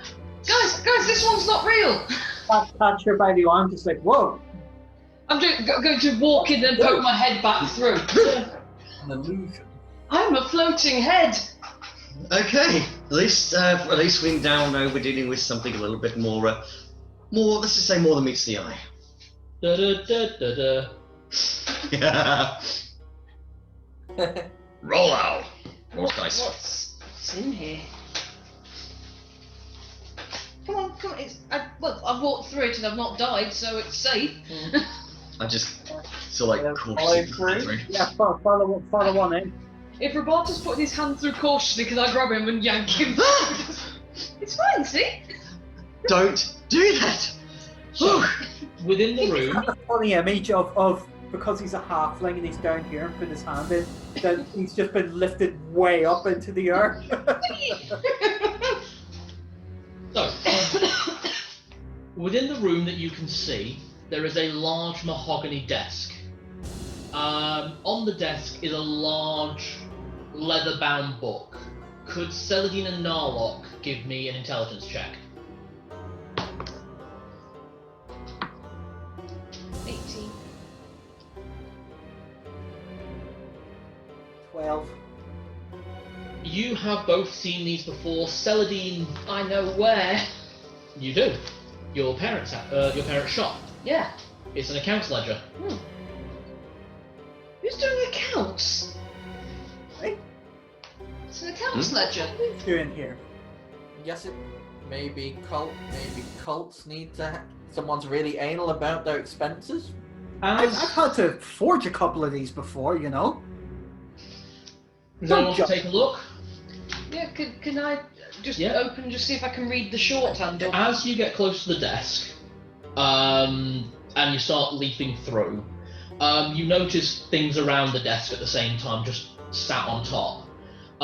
There's lots of really good quality quills, ink, and parchment. If I was having to relate it to spell ingredients, this is worth about 10 gold. Could I take the parchment and the quills? There is also, on the opposite side, and Narlock, you notice this before Celadine does. I'm busy pinching the quills and Exactly. parchment. You see a leather collar and leash just sat on the desk. I take them cautiously and just go, my, some of these kinky. As you look at it, it actually has an embossed name across it in platinum and then filigreed in gold. Whatever animal this is for, it's very high quality. Someone who clearly cares about whatever they're putting this collar on. And the collar reads Rayen. R-E-I-N-E. Rayen, isn't that the name of that? Does Norlock read that out at all? Yeah, Rayen. Isn't that Go on. That's a Seamlock's girlfriend's name! Hey! Oh! Roberta, you had a vision of that girl walking next to him, right? And I can't remember where, but we did find out his girlfriend's name was Rain from somewhere. You did. It's not the name of that manticore beastie thing, is it? I hope not. Carol, Yeah. I unhook the leash and I just go Yeah, it's a good quality leather leash. The leash, the actual size, does it go... What kind of size neck are we talking here? It is adjustable. It is small enough that it could go small enough to fit around probably Tybalt's neck, but is adjustable up to probably human size. And a little bit bigger. Okay. The range on it is quite far. Narlock, I open one. having fun? This doesn't happen, but I'm just going to say I open one of the drawers and just go, hey, look, I found one of his magazines. Do you look through the drawers? Yes, I am going to look through the drawers. As you look through the drawers, you find a few different things actually. An eggplant. You find several very heavily detailed maps of the oceanic regions of Dale and the rivers that work their way through Glendorrel, the country you're currently in. As well as that, you also find records of ships incoming and outgoing from Dale. Quite extensive, dating back almost 50 years, you'd say. So very, very extensive, very well kept and detailed. You also find a recipe book of elf cuisine. And within it also contains stories of cooking for other races. So as if elves were cooking for other races. There's a note in there about dwarves not having a particular taste for salad and would much rather have chips. I get that reference. I'm standing guard at the illusionary wall. Yeah. Celadine, as you look through the ledger, you, being used to looking at these kind of things, you can sort of follow the accountant's shorthand. Every receipt section is signed by this woman, Rayen.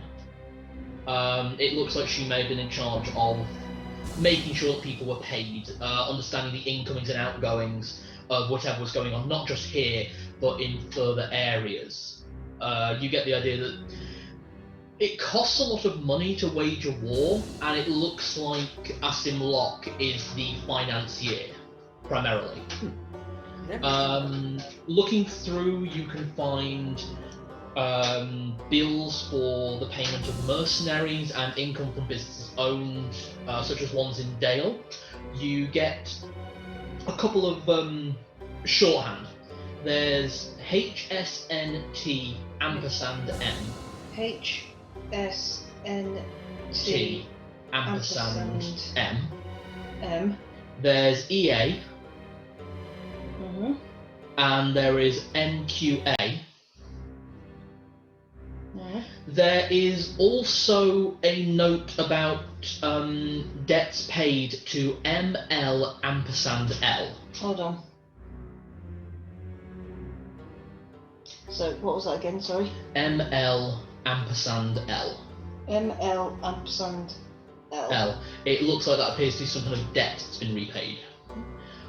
In the margin next to that payment, though, there's a note in this very scratching short handwriting that takes you a moment to read it. With this terrible childish handwriting.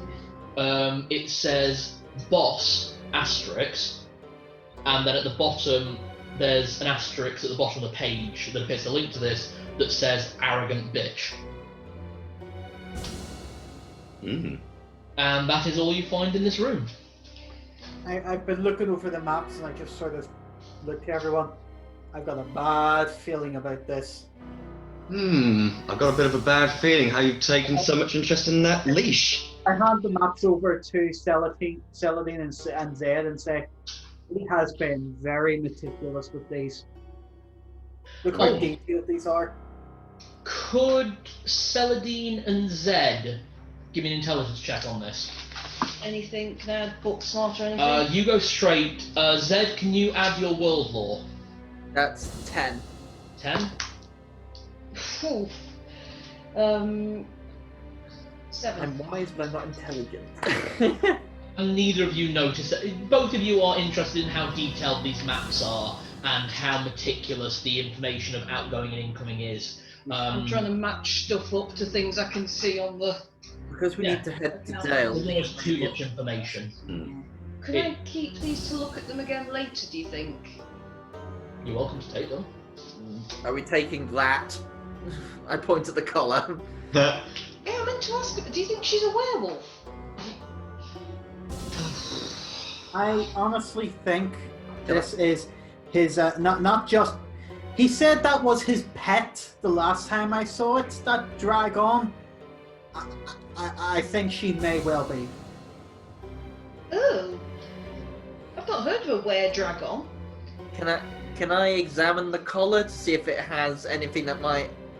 a fur or anything on it that might give it away? You may. So is that an investigation? It would be a world lore check for you, yeah. That's 11. This has never been on an animal that has fur. You know exactly that this has been around a human woman's neck. No. Quite consistently. Also, Blessings of the White Wolf cleanse my hands. at the mention of that Narlock, you notice one thing about the lock at the back. This lock is designed not just for someone to put the collar on someone, but for someone to put the collar on themselves. That is definitely not for animals. What is there about this lock? What's special about it? Yeah. So basically, it's got a cross section over the top where it can fold into something. So rather than having the typical belt lock where it threads through and then gets pulled over and then a needle gets threaded through, this appears to lie flat with specially designed holes in it, so this chunk of metal comes through and the metal can then be turned to lock the collar in place. Yeah. Alright. So it's I just sort of look at it and go, what a kinky bitch. I have a further examination look at it. I'm like, well, if you think of that investment, then clearly someone was held very dearly, almost like they were claiming them as not possessed in that kind of way, but owned. Be very careful, I don't want this chance to get kink shamed. Hey, you put the leash in there. I did. You're No, the one I allowing am us to definitely- BDSM drop. Yeah. I am definitely going to shame him though, because this guy's starting to, you're really starting to piss me off, so Yeah. I'll just wait till everybody else has left the room. Even Tibbles is like. Okay, alright. As everyone... Saladin is still absolutely convinced she's a weird dragon. Fair enough. Celadine, it's not for what you think. Let's move. I just take it gently by the. Let's move on. So you're taking all the paperwork, you're taking the ledger as well? Yes, actually, I think I might take the ledger. You're not gonna try it on, are you? The ledger is massive, I will say that. It's one of those really old-fashioned ones. It takes a bit of jostling. Basically, you have to get Roberto and Zed to kind of hold the bag of holding open so you can get this ledger in. Yeah, I'm taking this with us because I think I might be able to match it up to some things. And Are you gonna text Cal what you're gonna do? I've only done Good a night. bit of No. accounts at But if home. you want to keep it secret or not. You want? Yeah, well, actually, because I don't want the party to find out. That is a bit of a hefty book, so Well, it's only their accounts ledger, but we might be able to track some repetitive buys from it. I'm also taking all the maps from their desk, so I can have another look later on when we're all a bit calmer. When you've got more, because basically you just had a very cursory look. I'm also going to check something because I was told the names of some businesses in Dale that we should look at. I'm just seeing. No, those don't.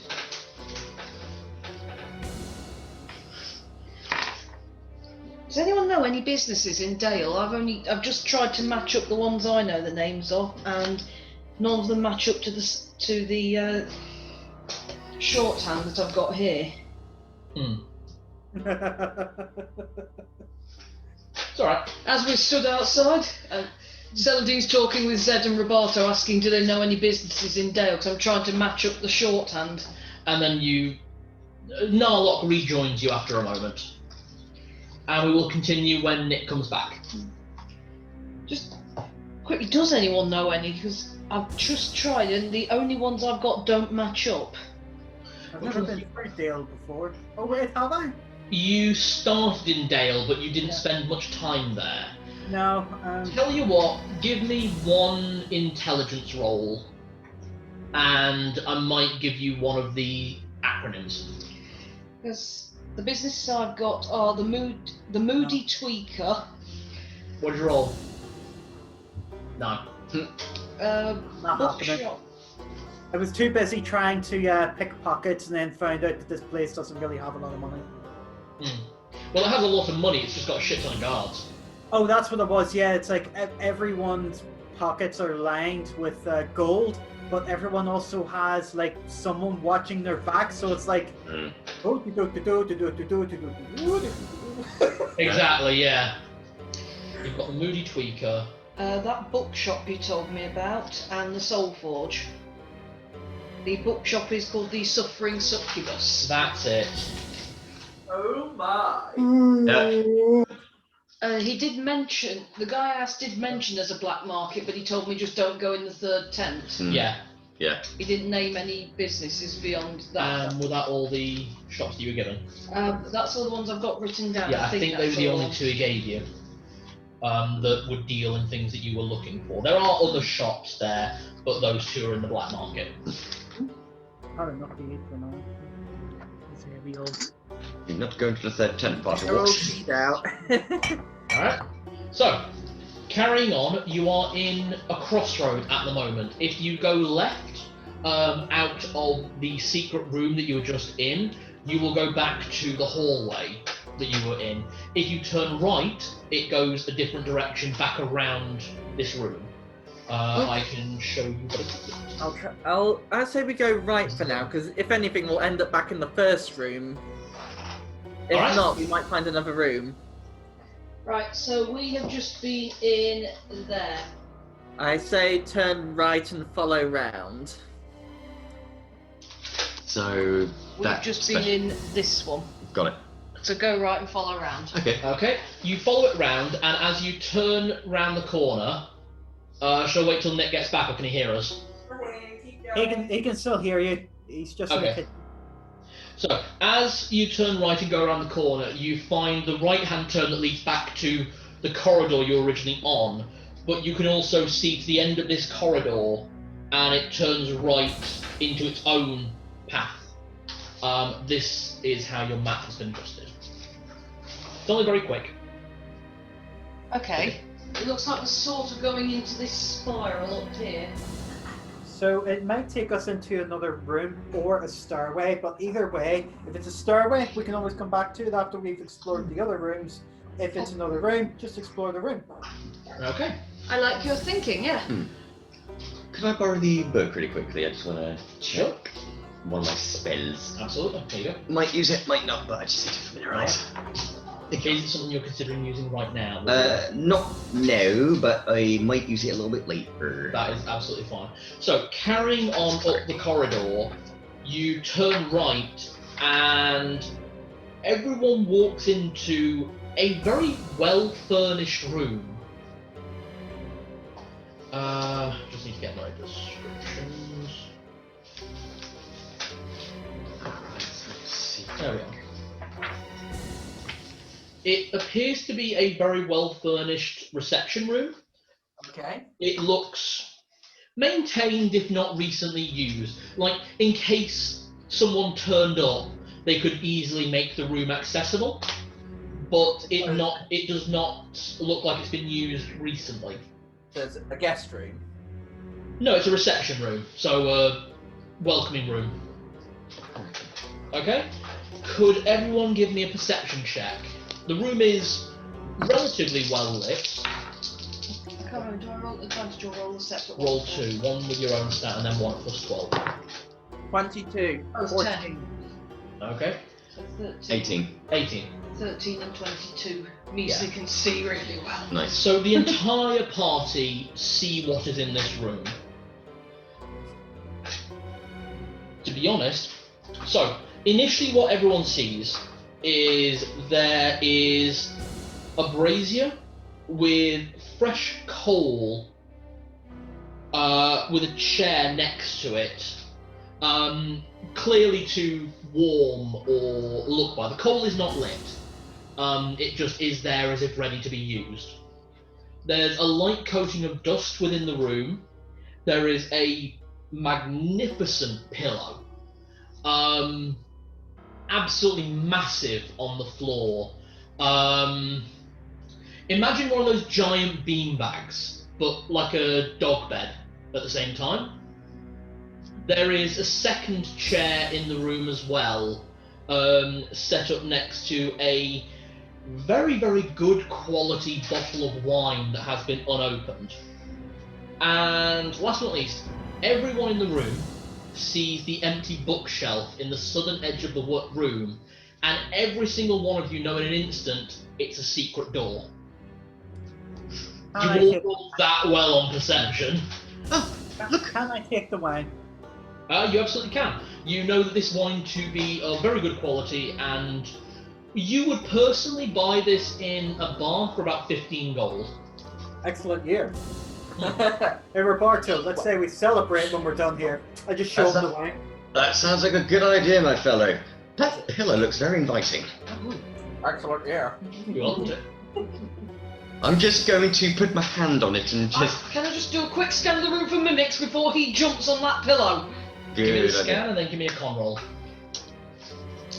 Well, conk roll. Get advantage on spotting Mimics. mimics. There are no mimics. There's no mimics. Not very well. I rode a 7. You've got fleas. Shit.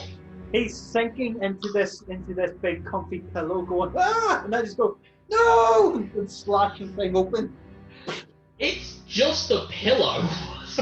You've just slashed open a quite good quality pillow. What are you screaming about? Are there stats for fleas? How long do they last? They How long? don't last damage. You need to have a bath within the next 48 hours and then they're gone. But I'm gonna. Does this affect me in combat though? Because I'm No. gonna be hit. Oh. It's just because you roll crap. Oh. You No, literally. not just screamed at you. What are you screeching about? Please! You basically just tried to sit or lie on or touch basically his pet's dog bed. So inviting. And not in that way. And I literally mean his pet's bed. He needs to get whatever it is defleed.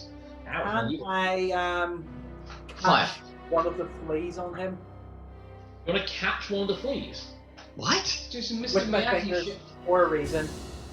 Okay, give me a dex roll at disadvantage. They are small and quick. 18. Wow. 4. No. I'm holding measly above my head. You have a couple of tries. You could catch one if basically you take your time to. I keep Tibbles over. Yeah, I'm just gonna keep going at it like that door until I get one, and I just take it and go, wise up. Yeah. Okay. I just whisper into Tibble's ear, stay away from Roberta for a little while. Do any of you have a torch or cigarettes? I have I've torches. got fire. Sorry. Huh? I have torches Yep, torches. or candles. If someone would like to light a torch or light a candle, you can get rid of Roberto's fleas. Yeah. World War One style. I don't know Oh, what- how about create bonfire? Huh? How about create bonfire? I've got it as a cantrip. No. Don't set a bonfire on the bars! You know that's what they did in World War One. They issued them their heavy felt coats, and everyone Yeah. would just run them up and down with a lighter to get rid of the fleas. Yeah. It Yeah, sounds like popping popcorn. I light a candle and just. What few fleas have jumped onto Roberto are gone. Yay! Thank you. You don't raise a dog without learning how to deal with fleas. And as I said, you can all see this fake door. Concerning mimics in Tasha's, that is one of the most freakiest things I've ever seen, where it talks about a mimic colony. Yeah, Oh god. that's weird. Anyway, there's a suspicious-looking fake door. I'm gonna go push it. Or pull it. Is there a button? Be You careful. go to touch it and it basically just slides to the side. I want one of those in the bookshop. You are all back. You can all see that you are back in the corridor that connects to the first corridor you started on. Shocker. Really? Wow, this place Oh. really. Didn't it just like to slip in and out or something? Oh, I get it. Well, I've just showed that, and then. So where? I think I got. Yeah, we just. Yeah. I get it. Release the hound. Ah, I'm with ya. He's not a hound, he's a husky. You're a dog. Yeah, his his werewolf girlfriend. That's what her done. Mm-hmm. And It's so he can let her out for walkies. and with her entourage. Phantom itch. It's alright, Okay. they're gone now. So, Okay, we've thoroughly explored an area. Yay! Yay! da-da-da-da-da-da. Continue down the corridor and have a look down the next passage. Having a look down the next passage, you see that it is a long corridor that, from where you can see, has two divergent points before it reaches the end. Sorry. This is big. Yeah, that's what the party can see. Okie doke. So we are now here, I guess. Okay. Basically, shining the lantern down. These are long, straight corridors. You can kind of see all the way to the end. Whatever this was, or whatever has been used for, these corridors are very, very well made and very well maintained. Should we continue to the end before doubling back, or should we head down this one? Well, what does everybody want to do? We could just take a peek in each room as we walk past and decide what we think is most important. Yeah. Well, logic would dictate going down the one that basically I think is straight ahead of us, where we can see a turn off. No, that one. Not the T junction, the other one. So basically, rather than continue heading south, you're talking about heading east. Well, that way we can sort of fill in blocks, because we know that there's a corridor back towards the entrance that also goes this way. Don't we? Yeah. Yeah. Yeah. So what I'm proposing, sorry, just I'll show you in a minute, is we go along here and check out up there, because we know that this corridor also goes in the same direction. So. Okay. Oh, that's a good idea. Right, we'll do that then. I'm making my Going way. along there and checking. Okay, yeah. Because if nothing else, it'll fill out a bit of a block of the Dungeoneers map. Good point. Starting with me and Tibbles, will head down. Okay. Okay, heading down and then looking into that left-hand area, you see the environment open up into what you can only think is a room. From where you're looking at the moment, you can see that it goes straight through. There's a through route, basically. Yeah. So I move down the passage towards the open area, and So just into that room. I'm trying to move as slowly as quietly as I can in plate mail. Give me a stealth check at disadvantage. I don't think I have stealth as a skill. In which case, roll dex at disadvantage. If you want, I can try and sneak down. I'll try. That's 11. It's not as bad as it could have been. As you get to the end of the room, into the room, take 7 points of damage as 2 scimitars either side slash into your armor. There was a third one that came from the front, but it bounced off your armor. 7 damage. Everyone roll initiative. They were waiting. Is it D6 for this one? D6, yes. Yeah, I should let you go first. Okay, did anyone get 6? Yes. Hey! Hey! Woo! So what are your 2s? 5. Mine's 18. 16. Okay, so it's Celadine, then Roberto. Zed, you got 5, yes? Yep, 5. What's your dexterity? It's 14. Is it? Yeah, it is, yeah. Okay, and Narlock, what did you get? 4. Okay. Celadine, you have just seen Father Zed get attacked by 3 men. Just 3 men, not 3 scimitars that can fly. No, it's 3 men all holding scimitar, none of which are wearing pants. You very quickly realise that the light and the noise coming in from Father Zed attempting to sneak in woke these men up. Oh my, they're all in the nutty. They're in, like, leather shirts, but no pants. Yeah. Saladin sort of composes himself, looks at the sky and then casts Dazzle. Smacks hands together with her flint and goes, "Close your eyes!" Zed, And she emphatically is closing her eyes. I need Zed to make a con saving roll. So literally there was a flash. It wasn't from the guards. 21. Went under there, sorry. Oh, yeah. Oh, I see it. I got it. Is this against spells? Yes. I beat it.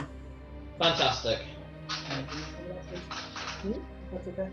Is there enough left? And blinded for D4 turns, correct? That's right. Wow, 4. Woohoo! Okay, so the two who are holding scimitars, neither of them are affected. Neither is Zed. That said, the one who just sheathed his scimitar and grabbed a halberd, he has been dazzled. Roberto, it is your turn. Oh, fuck it. Who am I closest to? You could make a dash in to attack either one of the scimitars. You could dash through to attack the guy with the halberd. It would give one of the scimitar wielders an attack opportunity. Down to you. I'll go for one of the scimitizers for Okay, now. you can go for the one on the left due to where Zed is. I'm actually going to get the whiteboard just to start drawing this. I just sort of brandish the scimitar and I just kind of try not to burst out laughing, but kind of yeah. Take a swing with the scimitar. Fucking hell, nat 20. Oh shit! Hey! Second one, thank you. Yay! Right, so I better roll my damage. Yes, so you roll a d6 plus 3 and double it, and then add your actual strength modifier damage. My scimitar does d8 plus 4. D8? Oh shit, yeah, it's D8 in foot 1E. Mm-hmm. Sorry, in 5E it's D6. So do that and then double. So it's roll the d8 damage. Yeah, so D8 plus 3, double that. Yeah. Plus 4. D8 plus 4. Okay. No, you have plus 3 for the actual scimitar because it's a masterclass, and then plus 1 because of your damage modifier. Oh yeah, that's why I put the plus 4. That's why I put it there. It was those two Yeah. combined. Sorry. You don't double the damage modifier. Yeah. But it's the plus 3. Yeah, so D8 plus 3, double that, and then add 1 at the end. Cool. Go for that. Sorry about that. Alright. So start off with the D8. So 10. So 16. 16. So you go in at the one who looks a bit more all together with it, a bit more awake, a bit more aware, and bring your blade up. You cut in through the thigh, and then kind of basically carve out an arc of flesh as it gets jagged in his armour. And the guy tends to stop the bleeding, but quickly falls to the floor, unconscious and dying. Bloody hell, Roberto! Well, that's what happens if you don't wear armor in time. Zed, Hey, you've just seen one to your left die, there is one to your right, and an halberd user dazzled. Can you give me a perception check? 21. Sorry, 22. 22, you see the whole room. You also see the other 5 bandits getting out of their beds and getting weapons. Okay, I'm going to All slash in it. different states of armoured or unarmoured. There are more! I call, and then I swing my greatsword at the one next in front of me. Okay, swing.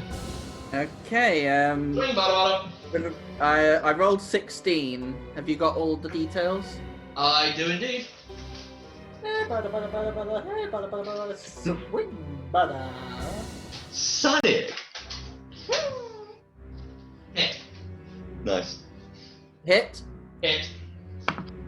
So I rolled 7. 1d10 plus 4, so that's 11. Yep. I don't get the radiant now, do I? Because it's not a beast or a monstrosity. No, you don't get the additional +2 to hit or damage, and you don't get the radiant. So against monstrosities and aberrations, you get an additional +2 plus d6 damage. And beasts, isn't it? Beasts and monstrosities. No, just monstrosities. Oh. You know about the advanced version of the sword that you are currently wielding that does more damage against beasts. Ah. Basically, your version, the sword that you have, is a facsimile of the true sword of your god. So it's bloody good, but it's not as good as that. Not perfect yet. Not yet. I have plans. Evil plans. Okay, so you have just slashed him to the ground. Just dead in an instant. Okay. Would you like to move into the room? Yep, I'll move into the room to allow people. Oh, Tibbles. Oh yeah, Tibbles gets to move. Hey. So you move first, and then Tibbles can attack. So this is the layout of the room at the moment. Yeah. Tibbles is now going for the one with the halberd. Right, not a problem. And where are you moving to? You can move closer to the three who look like they may have been playing poker or something at a small dining table, or you could go for the two who are dragging themselves out of bed. Move to the ones that are more equipped and try and draw their fire. Okay. So you want movement skill 30, correct? Yep. You're in. Okay, so. And then Tibbles moves forward into the bandit who is currently dazzled with the halberd. You Okay. can attack.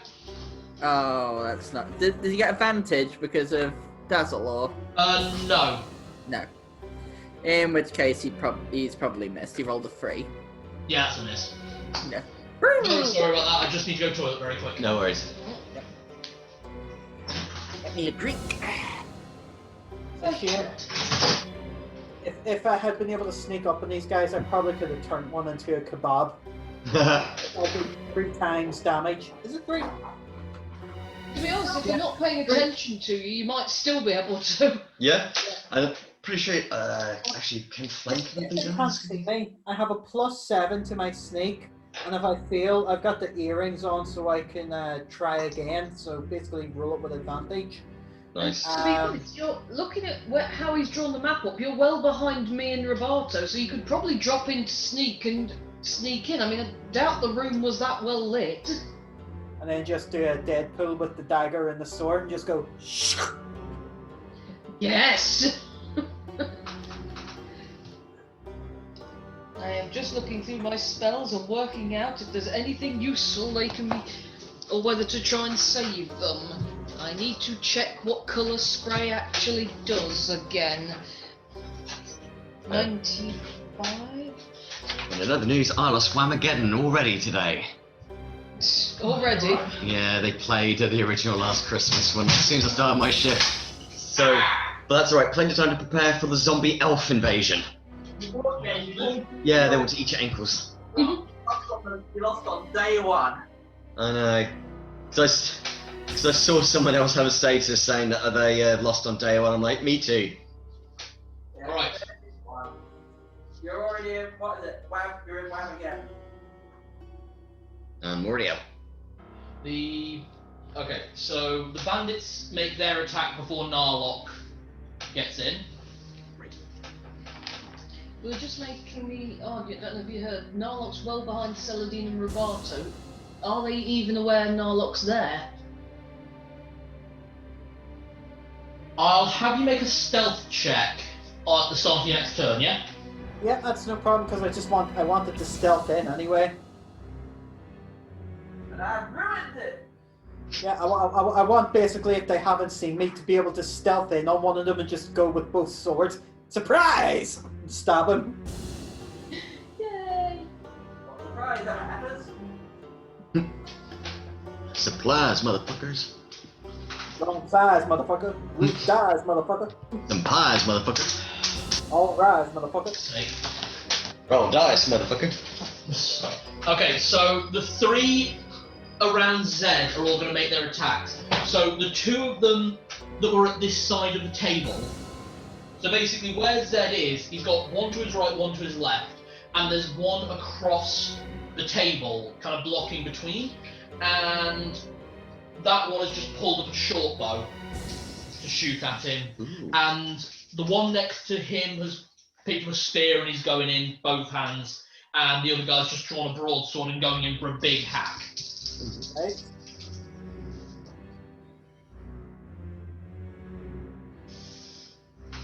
The short bow user misses. Just the shot goes wide. He was trying to move too quickly. That said, both the spear user and the broadsword hit, The broadsword comes down into your shoulder as the spear comes up under your armour. And total of 11 damage. Oh. 3 from the broadsword that just bounced off your armour for the most part. It did ding a bit, but the spear came right up and under. Ugh. And then the other 2, one bandit is closing in the distance on Tibbles because he can see that's the threat. Whereas another one has just spotted Robato and is firing his crossbow at him. Okay. So at Robato, that's a hit. Mm-hmm. And at Tibbles, that's a miss. So Robato with the crossbow, take 5 damage Okay. as the heavy crossbow bolt kind of slams into your shoulder.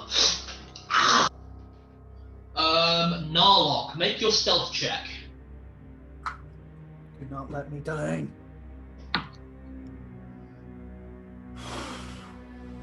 +7, that is 23.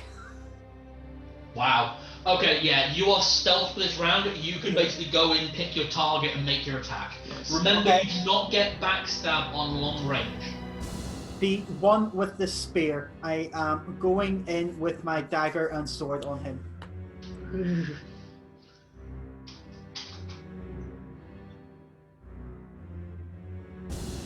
Because he seems to present after what he. You can't reach him this turn. He's too far away. Is there anyone within range? There is the halberd user who is on Tibbles and the. He dazzled. He's dazzled, yes. I'll go And another spear user who is on Tibbles. Okay, I'll go for the spear user on Tibbles if he's in range. Oh yeah, you can get right up behind him and put both daggers in him. Alright, To be I'm going. honest, you could sneak behind both of them and do an attack at both. I'll try that. I'll try the sword in one and the dagger in the other. It's Assassin's Creed double assassination move. Okay. Let's So see. give me your sword. You're both going for both, so give me both rolls at the same time.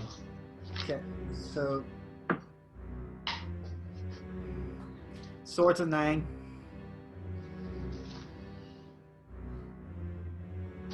Sword is going into the spear fighter. And the With the dagger. backstab, that hits. Whoa! Okay. If And backstab gives you a +40 hit chance. if that's the case, then the dagger does hit. 15. So Yeah, that hits. Yeah, slam into both. Roll your damage and triple.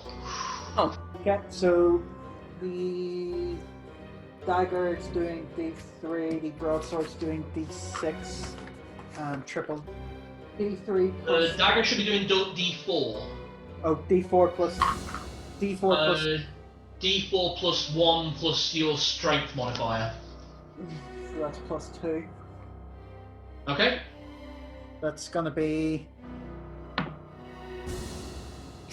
One. rolled a 1, but that's gonna be then 3 plus 3. So that's 6 damage on the dagger. And the Wait, sword. so you rolled a 1, Yeah. so that's +1 for your strength modifier, +1 for the dagger, so that's 3. Yeah. And then I've got my my strength modifier is 2. It's 14.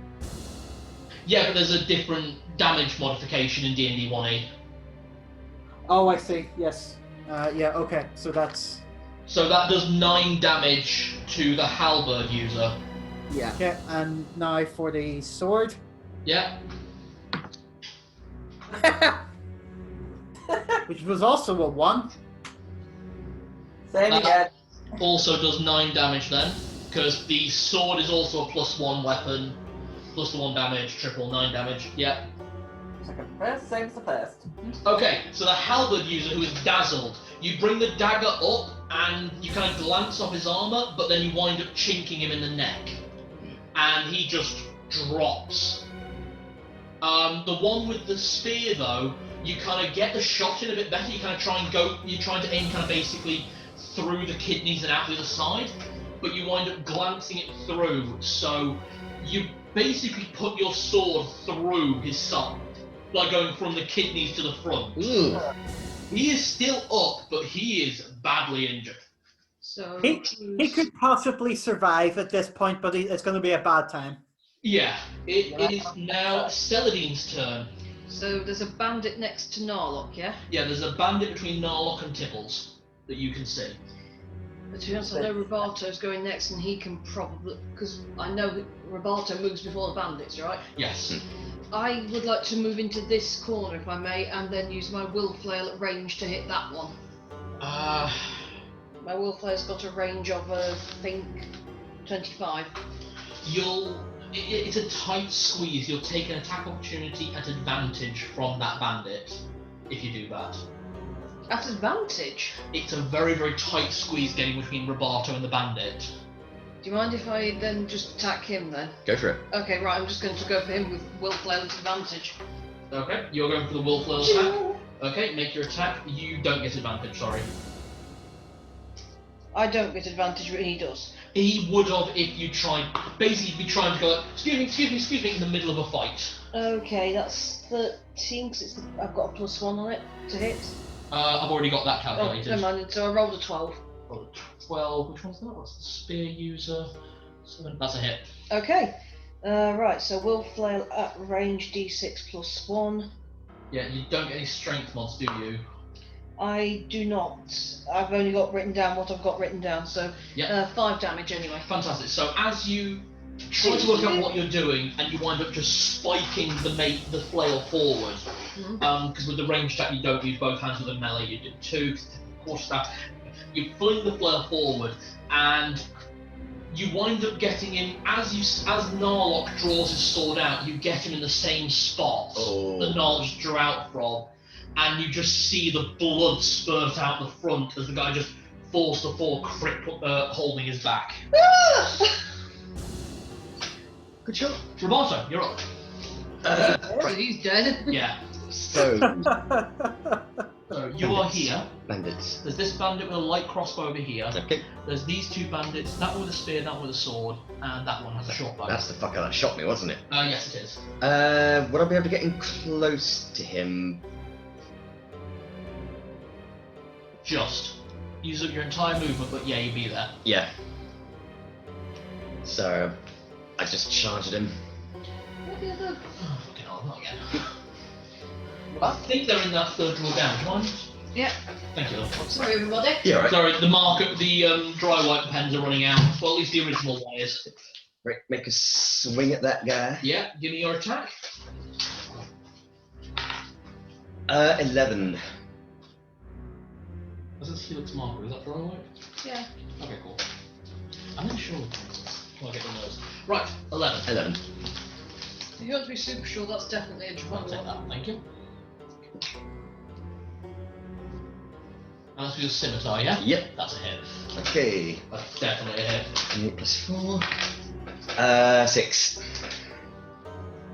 So, yeah, 6. Bring your sword up and you slash at his arm, but he's taking aim again, this time at Narlock, who he'd spotted, and you slash at that arm, he just kind of sees you and he's got you in his sights now. Oh, he pissed. Yeah, he pissed. He goes. You did a good hit, to be honest. If you were a bit closer, you'd have probably taken his hand off. Well, this is going to get interesting. Zed, your turn. You have spear to your right, sword to your left, and a short bow user in front of you over a table. me a short bow to the left, and here I am stuck in the middle with dickheads. Sorry. Yeah, Zed is kind of tanking 3 at once. Are you I'm actually gonna saying this mid-battle? swing at the one with the sword. I say no, You don't I'm go with not the sword. singing. Something's 14. not singing. Something's upset because she hurt a man. D10 plus 4 damage. Oh, roll on its back. Roll the 1, so 5 damage. you wind up swinging out. This one is probably the most heavily armoured in the room. It looks like he's wearing scale mail and he's got a shield. And basically, as you swing in, ready to really go for him, he gets his shield and sword in at the same time. So your attack kind of glances up and slashes him across the shin. He stings, So yeah, you're really going for this. Tibbles can Tibbles charge in and attack him from the side? Tibbles has got a range of 40. Definitely. Basically, Tibbles can just kind of go for it. You... As he kind of drops down, Tibble raises in 9.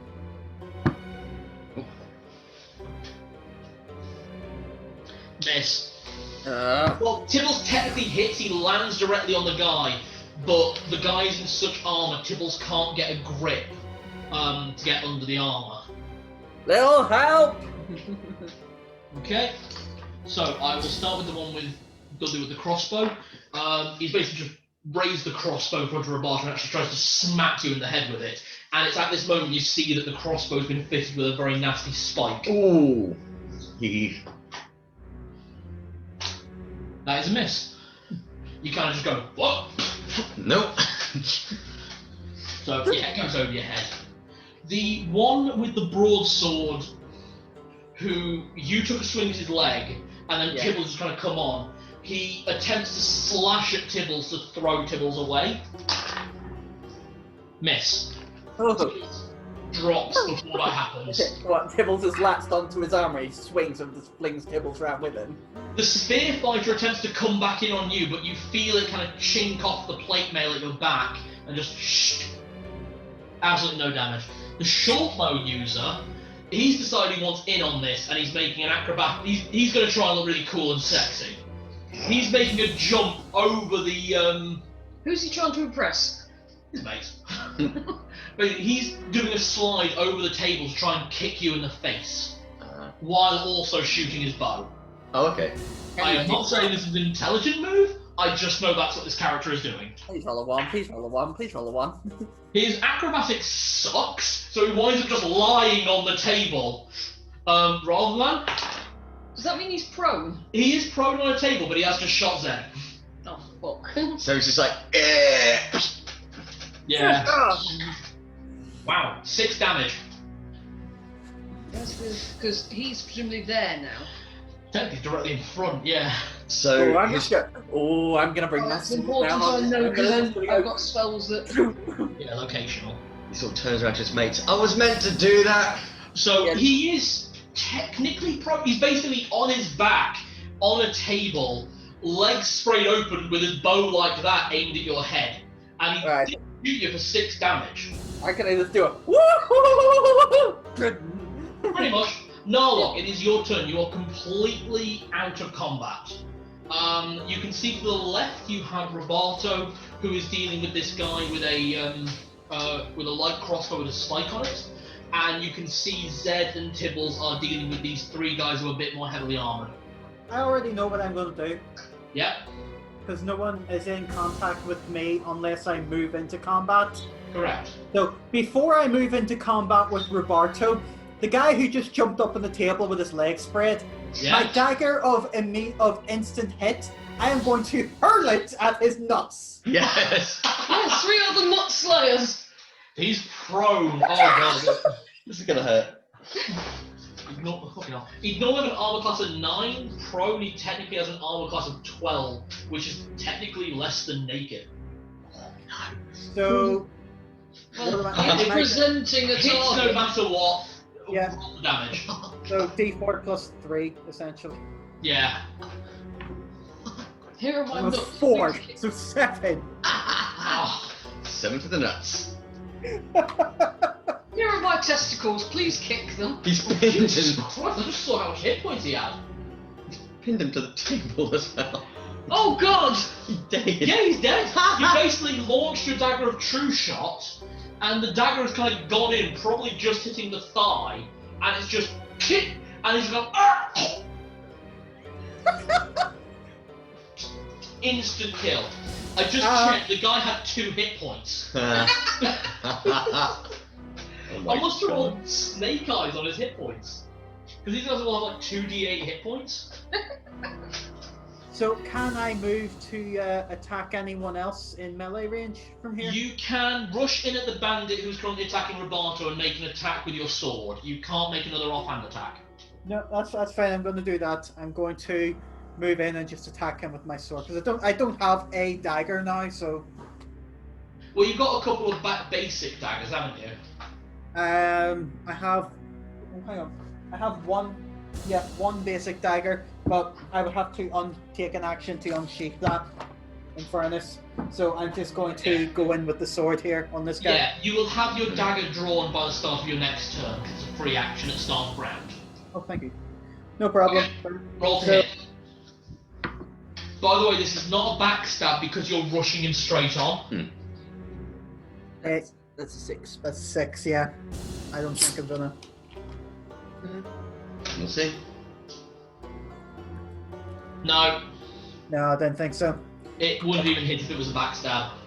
I've sort of rushed in on him and just gone what, and he's either ducked or it's gone over his head or. Just, you've just made it a lot harder for him to decide who to hit, though. Yeah, pretty much, yeah. Definitely. Thank you. I think if we're in different colours, it makes it easier to see who's who. Right, we come around to Celadine. Right, I am going to... Would I be able to get up to where Tibbles is? Just behind. Right, You can get to there. that's fine, and again, will flail. Okay, at range. Yeah, it'll have to be. I Yeah, don't you're think I not- can do it at melee. Yeah, also you're more accurate with it at range. Yeah. Okay. Oh, I rolled a 10. 10, this is going to go with the broadsword. I'm trying to save Tibbles. Yeah. Did it hit? To The 10. tools are still latched onto God. someone's armor. Okay. But literally you needed 10 to hit him.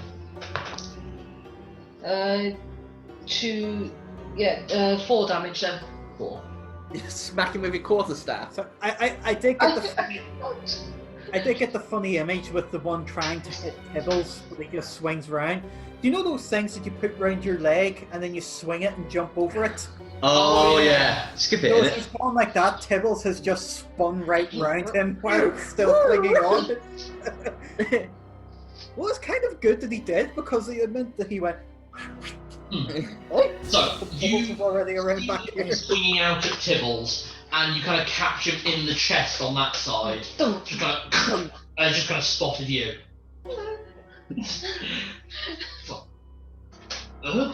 Roberto, it's your turn. Right, so took a swipe at me, so I've ducked.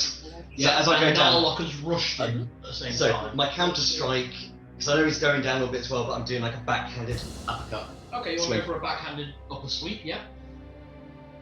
Hit. That's 19. That hits. I don't need to check the table, that hits. There we go. 12. You bring the sweep up, and as you bring the sweep up, as you said, he is kind of coming down like that. You kind of come up off that arm and just across the jugular vein at the side. Oh. And before he even realises what happens, he's dead. You've just gone through the carotid artery and just falls to the floor. Okay, Oh. Hey, Narlock. Hiya. Zed, you're up. So you have the one who attacked Tibbles that is taking Hey. quite a few wounds at the moment. Okay. There is the spear fight to your right, and you just watched the guy in front of you die, and just blood pouring off the table from his crotch. Oh. Who killed him? You did. Oh yeah, him. Yes, someone. Oh, I wanted the satisfaction of that one. Yeah, no, sorry, I threw my dagger of instant hit. Oh. Okay. So while he's looking at Celadine, I'm just gonna swing and try and see if I can maybe take his head off. The guy with the broadsword. Yep, go for it. 13. Oh, yeah, that hits. That's 8. 8. Yep, and you don't get the whole way through the neck. You get like halfway through before he drops to the floor. Ugh. Say, Tibbles, have it! The other one. Yeah. 9. Oh, for goodness sake, Tibbles! It might hit, Hit. it might be really naked. Oh, He's hit. really naked! He's less armoured. He's just in some basic leather armour. So that's a D4, isn't it? Plus D4 plus 2. 3. Yeah, D4 plus 2. So you rolled a 3 or did 3 damage? 3 damage. 3 damage. Woo! Yeah, Tibbles just launches past you, kind of going under your arm from the swing, and just latches onto the guy's leg. He's like, ah!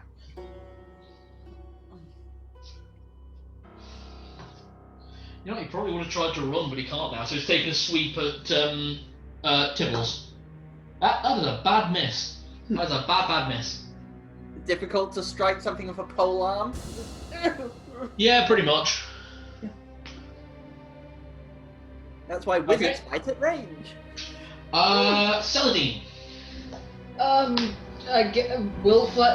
Wait, I might hit either of them. Oh, if you get a crit fail. Could I move a little bit more behind Tibbles because I'm less likely to hit Tibbles in the head? Yeah, basically you can kind of aim, you can kind of sidestep around to like get a better shot, and then just kind of go. Because as we made the argument before with him, if Roberto's half my height and I'm not struggling to not hit him, you're not telling me Tibbles is the same height as a halfling? He is, but that's kind of funny. Jesus. He's a husky, so yeah, they're about the same size. Yeah, about 3 foot at the shoulders. Alright, anyway. 14. Hit.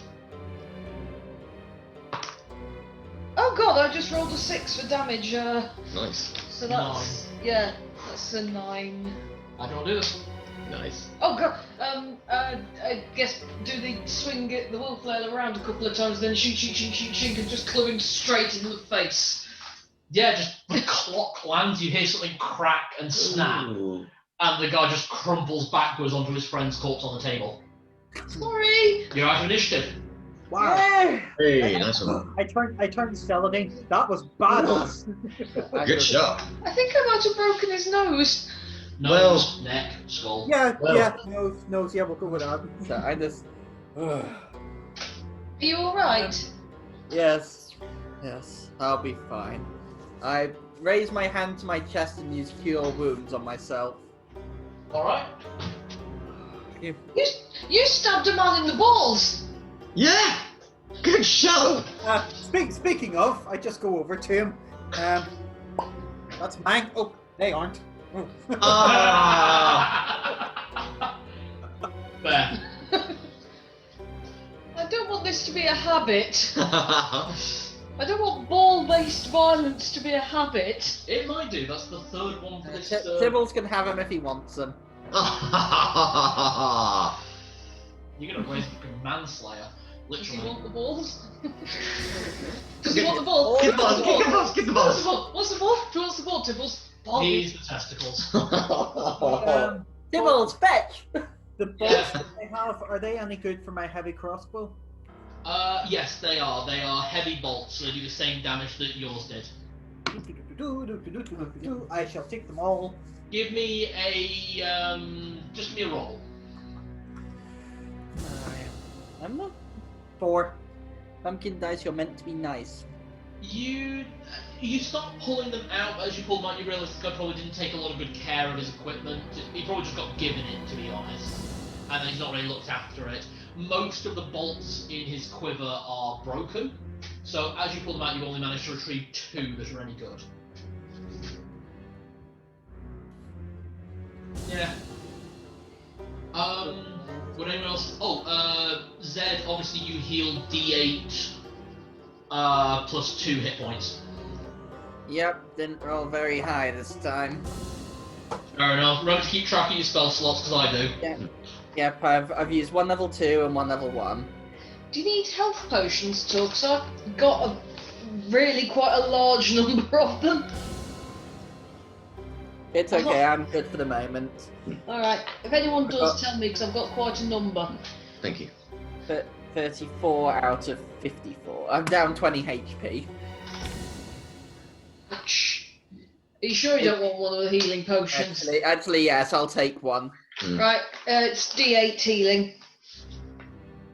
Roll better. No! 1. Oh. Ow.